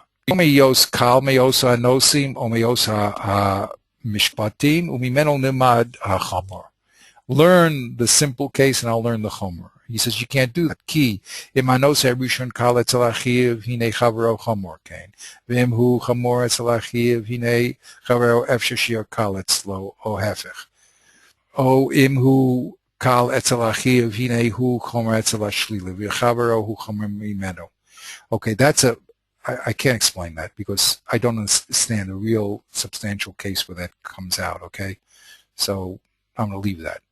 But here he says, "Ukomo kain kasher hanasu echad umishpatei rabim v'yesh machlokas." If you have one subject and a lot of different laws, so you don't say just one because it just has a lot of sniffing. So if you have a machlokas, you have to write down what he says and what he says. You can't just write one and I'll presume what the other person says. I can't presume what the other person says because it's who knows how far he goes. So he says, "V'hine adinhu kal etzel achiv echad v'hu chamor etzel chavaro."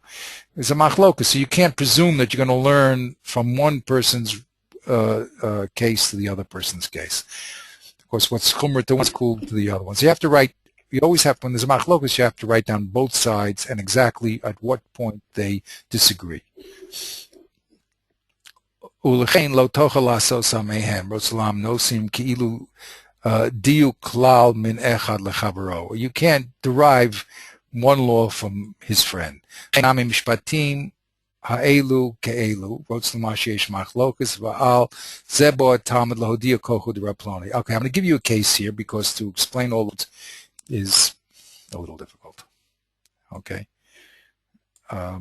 Let's get to the case here. The case is like this. We have a Mishnah. The Mishnah says, Hakora es hashma v'lo, this is the last thing we're going to be doing. Hakora et hashma v'lo hashmiya la'ozno. A person who reads Shema, but he doesn't hear the words that he's saying. He does it in such a low voice that he doesn't hear the words of Kriyat Shema. So the Tanakama says he's Yotzi. Of course, he has to whisper them, but he doesn't say it loud enough that you can hear the words. So the Tanakama says he's Yotzei on saying Kriyat Shema. Rabbi Yossi says he's not Yotzei on saying Kriyat Shema. He didn't hear what he said. So the question, what volume you need? The Tanakh says a low volume is okay, you're Yotzei. And Rabbi Yosef says, no, I'm sorry, you're not Yotzei with a low volume. Okay. So these are my charts in 1 second. So they wanted to bring a proof.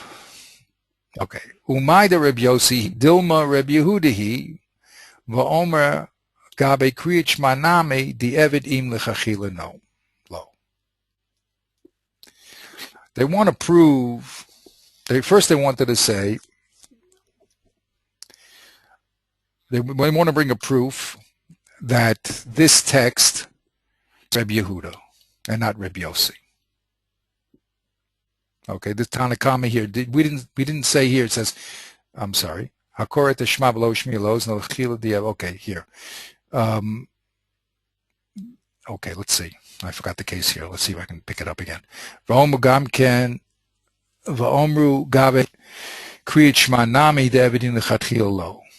Teda the Ketani Hakoret De'evidin L'Chatchila Lo. Hakoret Shema V'lo Shmi. Okay. Amre Hoda Ketani Koret. Oh boy. Okay, I forgot the case. 1 second. Let's see if I can get it quickly. We'll continue. If not, we'll have to leave it off. Okay, when he said Hakoret Hashma V'lo Shmiya La'ozno, right? That was the Tanakama. Okay, so now we want to know the word Yotzei usually means B'di'evid, correct? You're Yotzei, but it's not what you should be doing L'chatchila, right? So the case happens to be talking about a B'di'evid situation, right? The Tanakama says B'di'evid, if you didn't hear what you said, you're Yotzei. And Rabbi Yossi says, David, you're not Yotzei. Okay? So now they want to medayek, what would be L'chatchila? What would be the din L'chatchila between the Tanakama and Rabbi Yossi? Okay? So they want to say,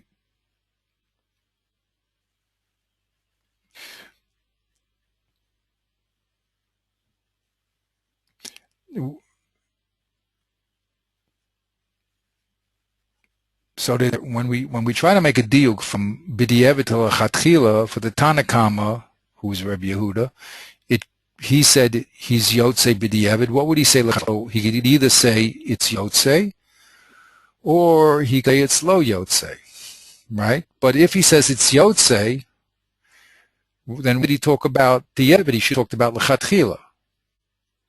So we want to make a diuk that really the fact that he says Yotzei, that he really should hold L'chatchila, he's Lo Yotzei, and that's why he picked the Eved.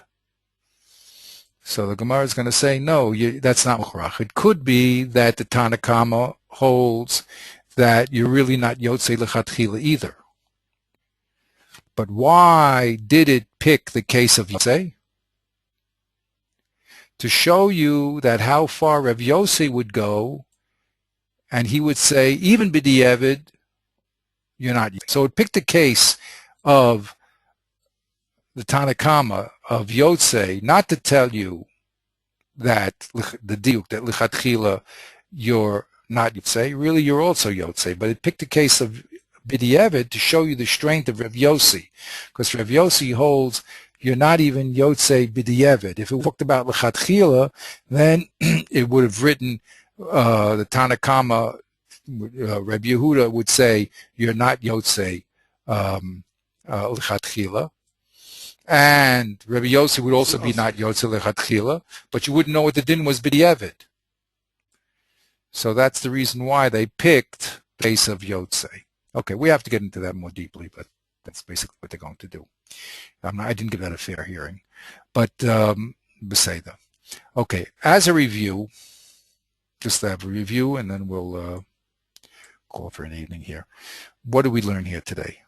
Today we learned here that the source of deriving laws is either through logic, rational thinking, or logical thinking, put it that way, logical thinking, I don't have a good word for that, things that are equal to the same thing or equal to each other. That's rational thinking. And the other way you learn laws is from a pasuk, because Hashem said, and that, we said, is always a chiddush over what you would think natural law is. Because if it was the same as natural law, you didn't have to say it. You would know that already. The presumption is you come in as a wonderful, healthy human being, Aristotle, whatever. I don't know if he was healthy, but the greatest normal guy. And then you start learning Torah. So the other way that you learn is because the pasuk says so. Okay, now the pasuk can say it mafarish, a din, or it could give a remes, smichas, extra lashon from an osra teva. So then over here, he explained that whenever the Torah says something, it's a chiddush. Okay, the chiddush of the kasav is always going to be the opposite of what you thought in Svara Chitzona. So that's good if the Svara Chitzona is Mukhrach, but if the Svara Chitzona is no Mukhrach, then the Torah must repeat what you know in the Svara Chitzona because it's not Mukhrach, and you could have thought the other possibility. So to solve a suffix, the Torah will repeat what you might have guessed at, because it was only a guess. You might have said the opposite, so it has to say it. But normally the rule is that if the Svara Chitzona is Mukhrach, then the Torah has to say the opposite. Okay, what happens if the Svara, and that, by the way, he says that's only when we're talking about Tam, okay, and he also tells us it depends where the Torah speaks to know whether it's going to, if it repeats the Svara Chitzona, we have to be careful, because then it comes to be a limitation. If it doesn't repeat the Svara Chitzona, it gives a chiddush, then we're going to expand it. If it's put it in a case that was a great chiddush, then it'll go up the scale. And if it puts it in a little scale, we won't go down the scale. And even if it puts it in a place of a great chiddush, if it's a kanas, it never expands. Okay.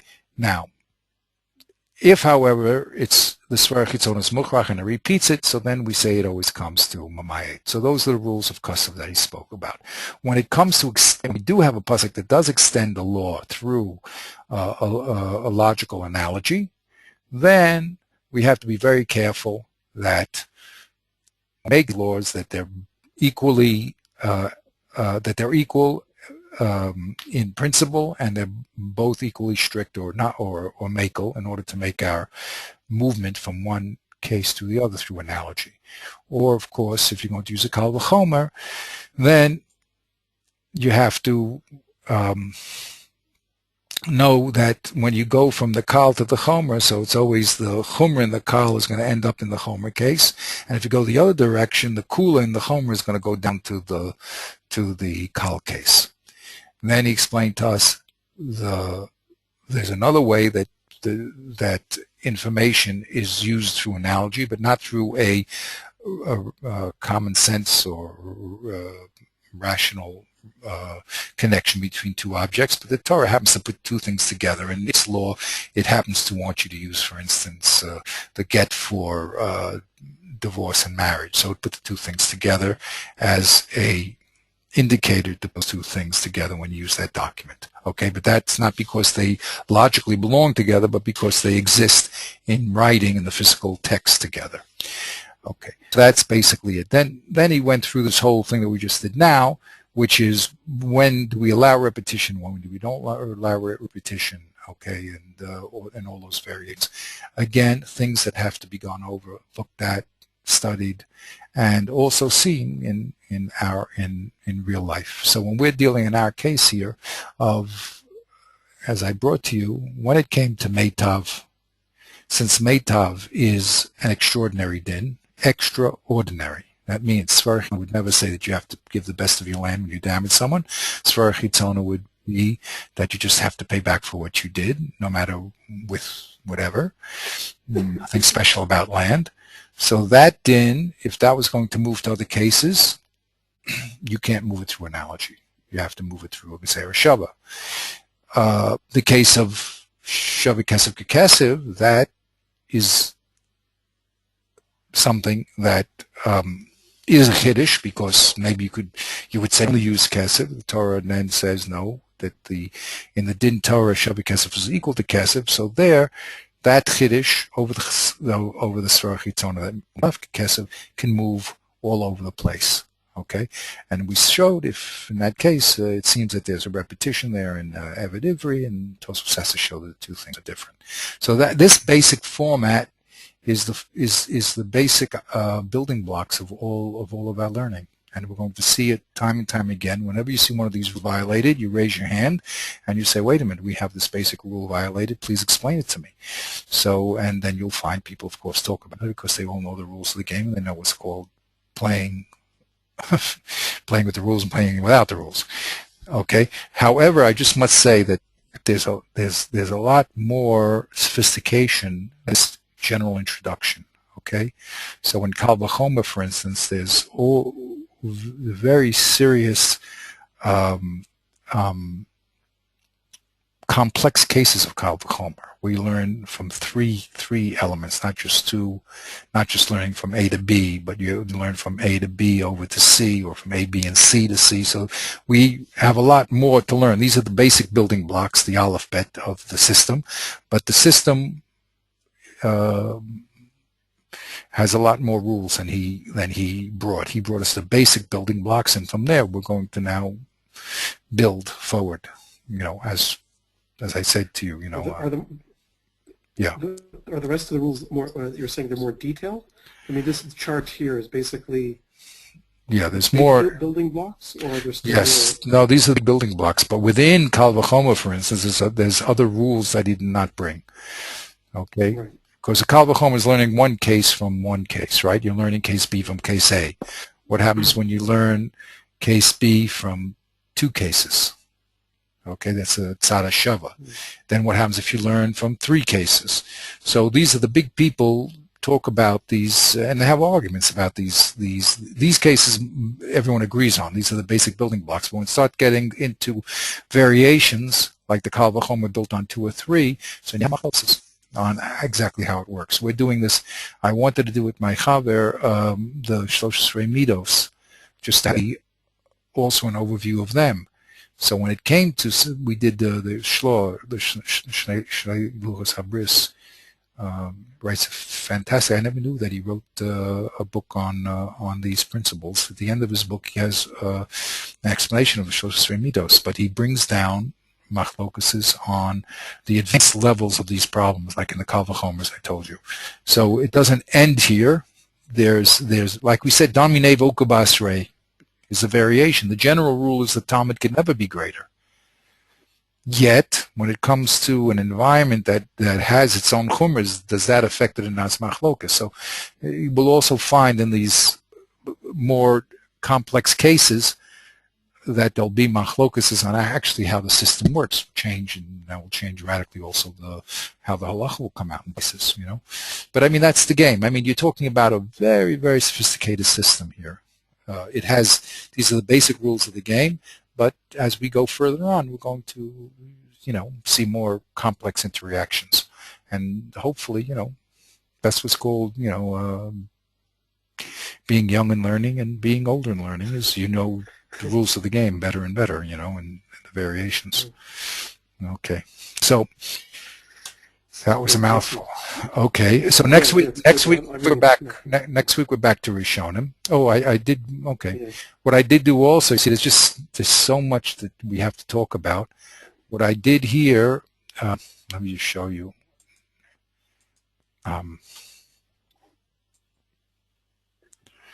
Let's see where I put it here.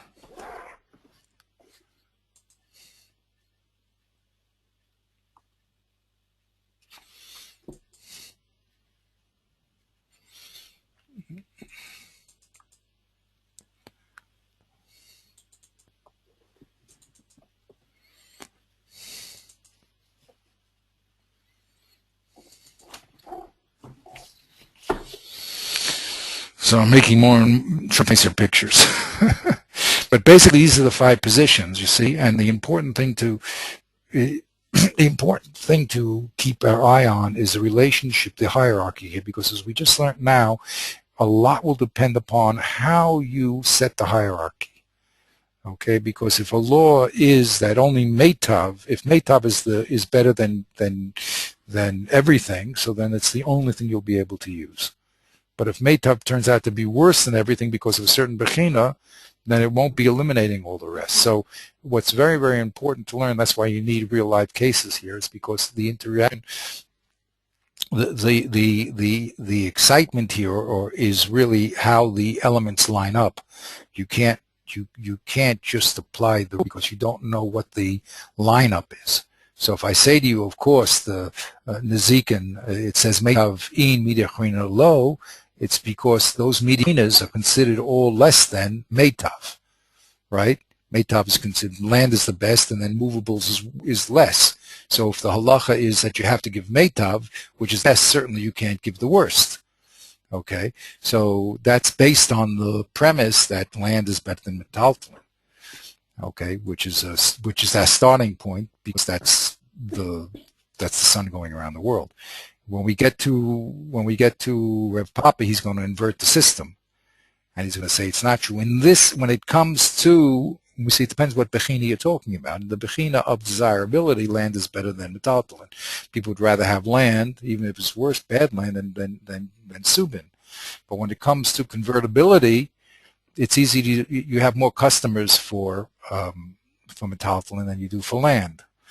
So therefore, the Torah only allowed the best of the land to make sure you have the right proportion of customers, desire, less customers, but more desire.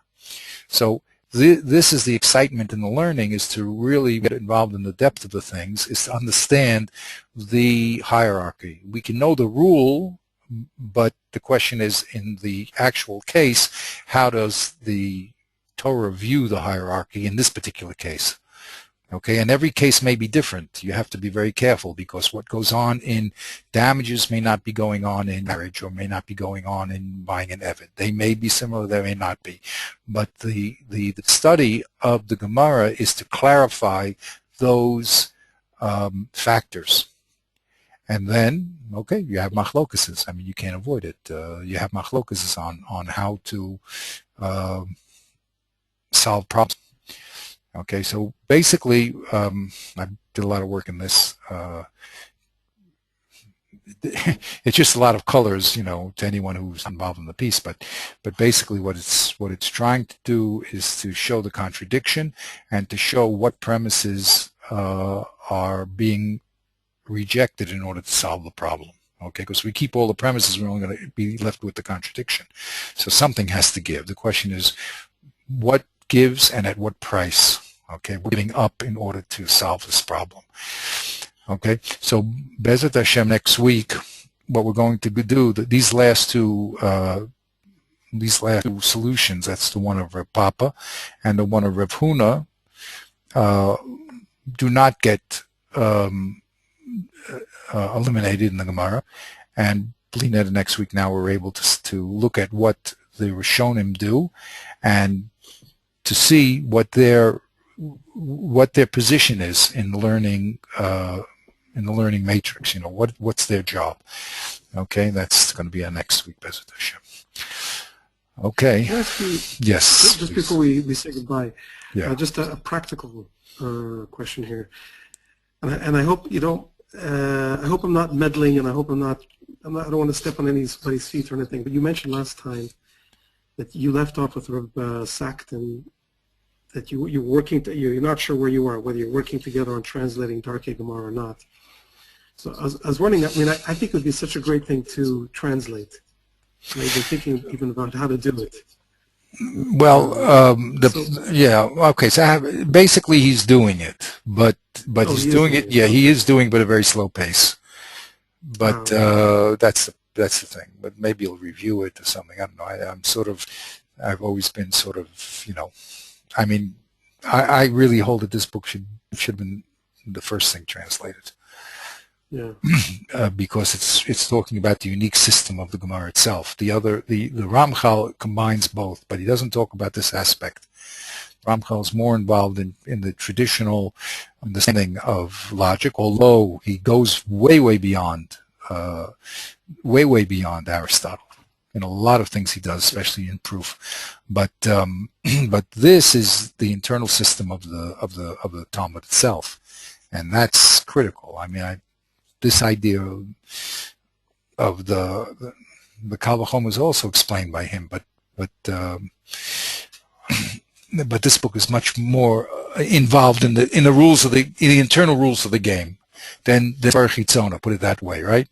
The Svar Chitzona is natural law. It's also natural laws of thinking. So you have to know the natural laws of thinking or you can't begin. But if you don't know the particular laws that operate within the Gemara and the Gemara system, so then you're nowhere. I mean, you're just going to run into problems. You don't understand what's going on. See, so you have to understand what the particular rules are, so you can understand.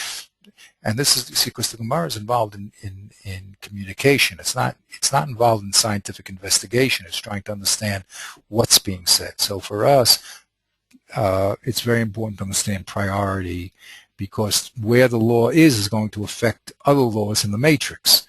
Okay, so we're not just looking at the world and trying to categorize reality. We're trying to understand what the Kodesh Baruch Hu wants, where the dinim flow from which place to which place. It's a different study. Okay, it's similar, but we're going to use certain similar rules. No one's going to say 2 and 2 is 5, but it's a different study because we're trying to understand the information that's being communicated. We're not trying to understand what life looks like and put that life in boxes. At the end, by the way, of course, the people want to put everything in a box, because you want to know, okay, at the end of the discussion, who do we hold? You have to know, what are we going to do, Rabbi? Okay, that's very important. And and that's why you have Mishnah Torah, and that's why you have Shulchan Aruch, because in the end you have to know practically what do we do, but what's the conclusion, QED. But what I would say the excitement of the Gemara is how you got to the conclusion. Okay, that's excitement. How did you get there? Not what. Okay, you have to know what to do, but how did you get there?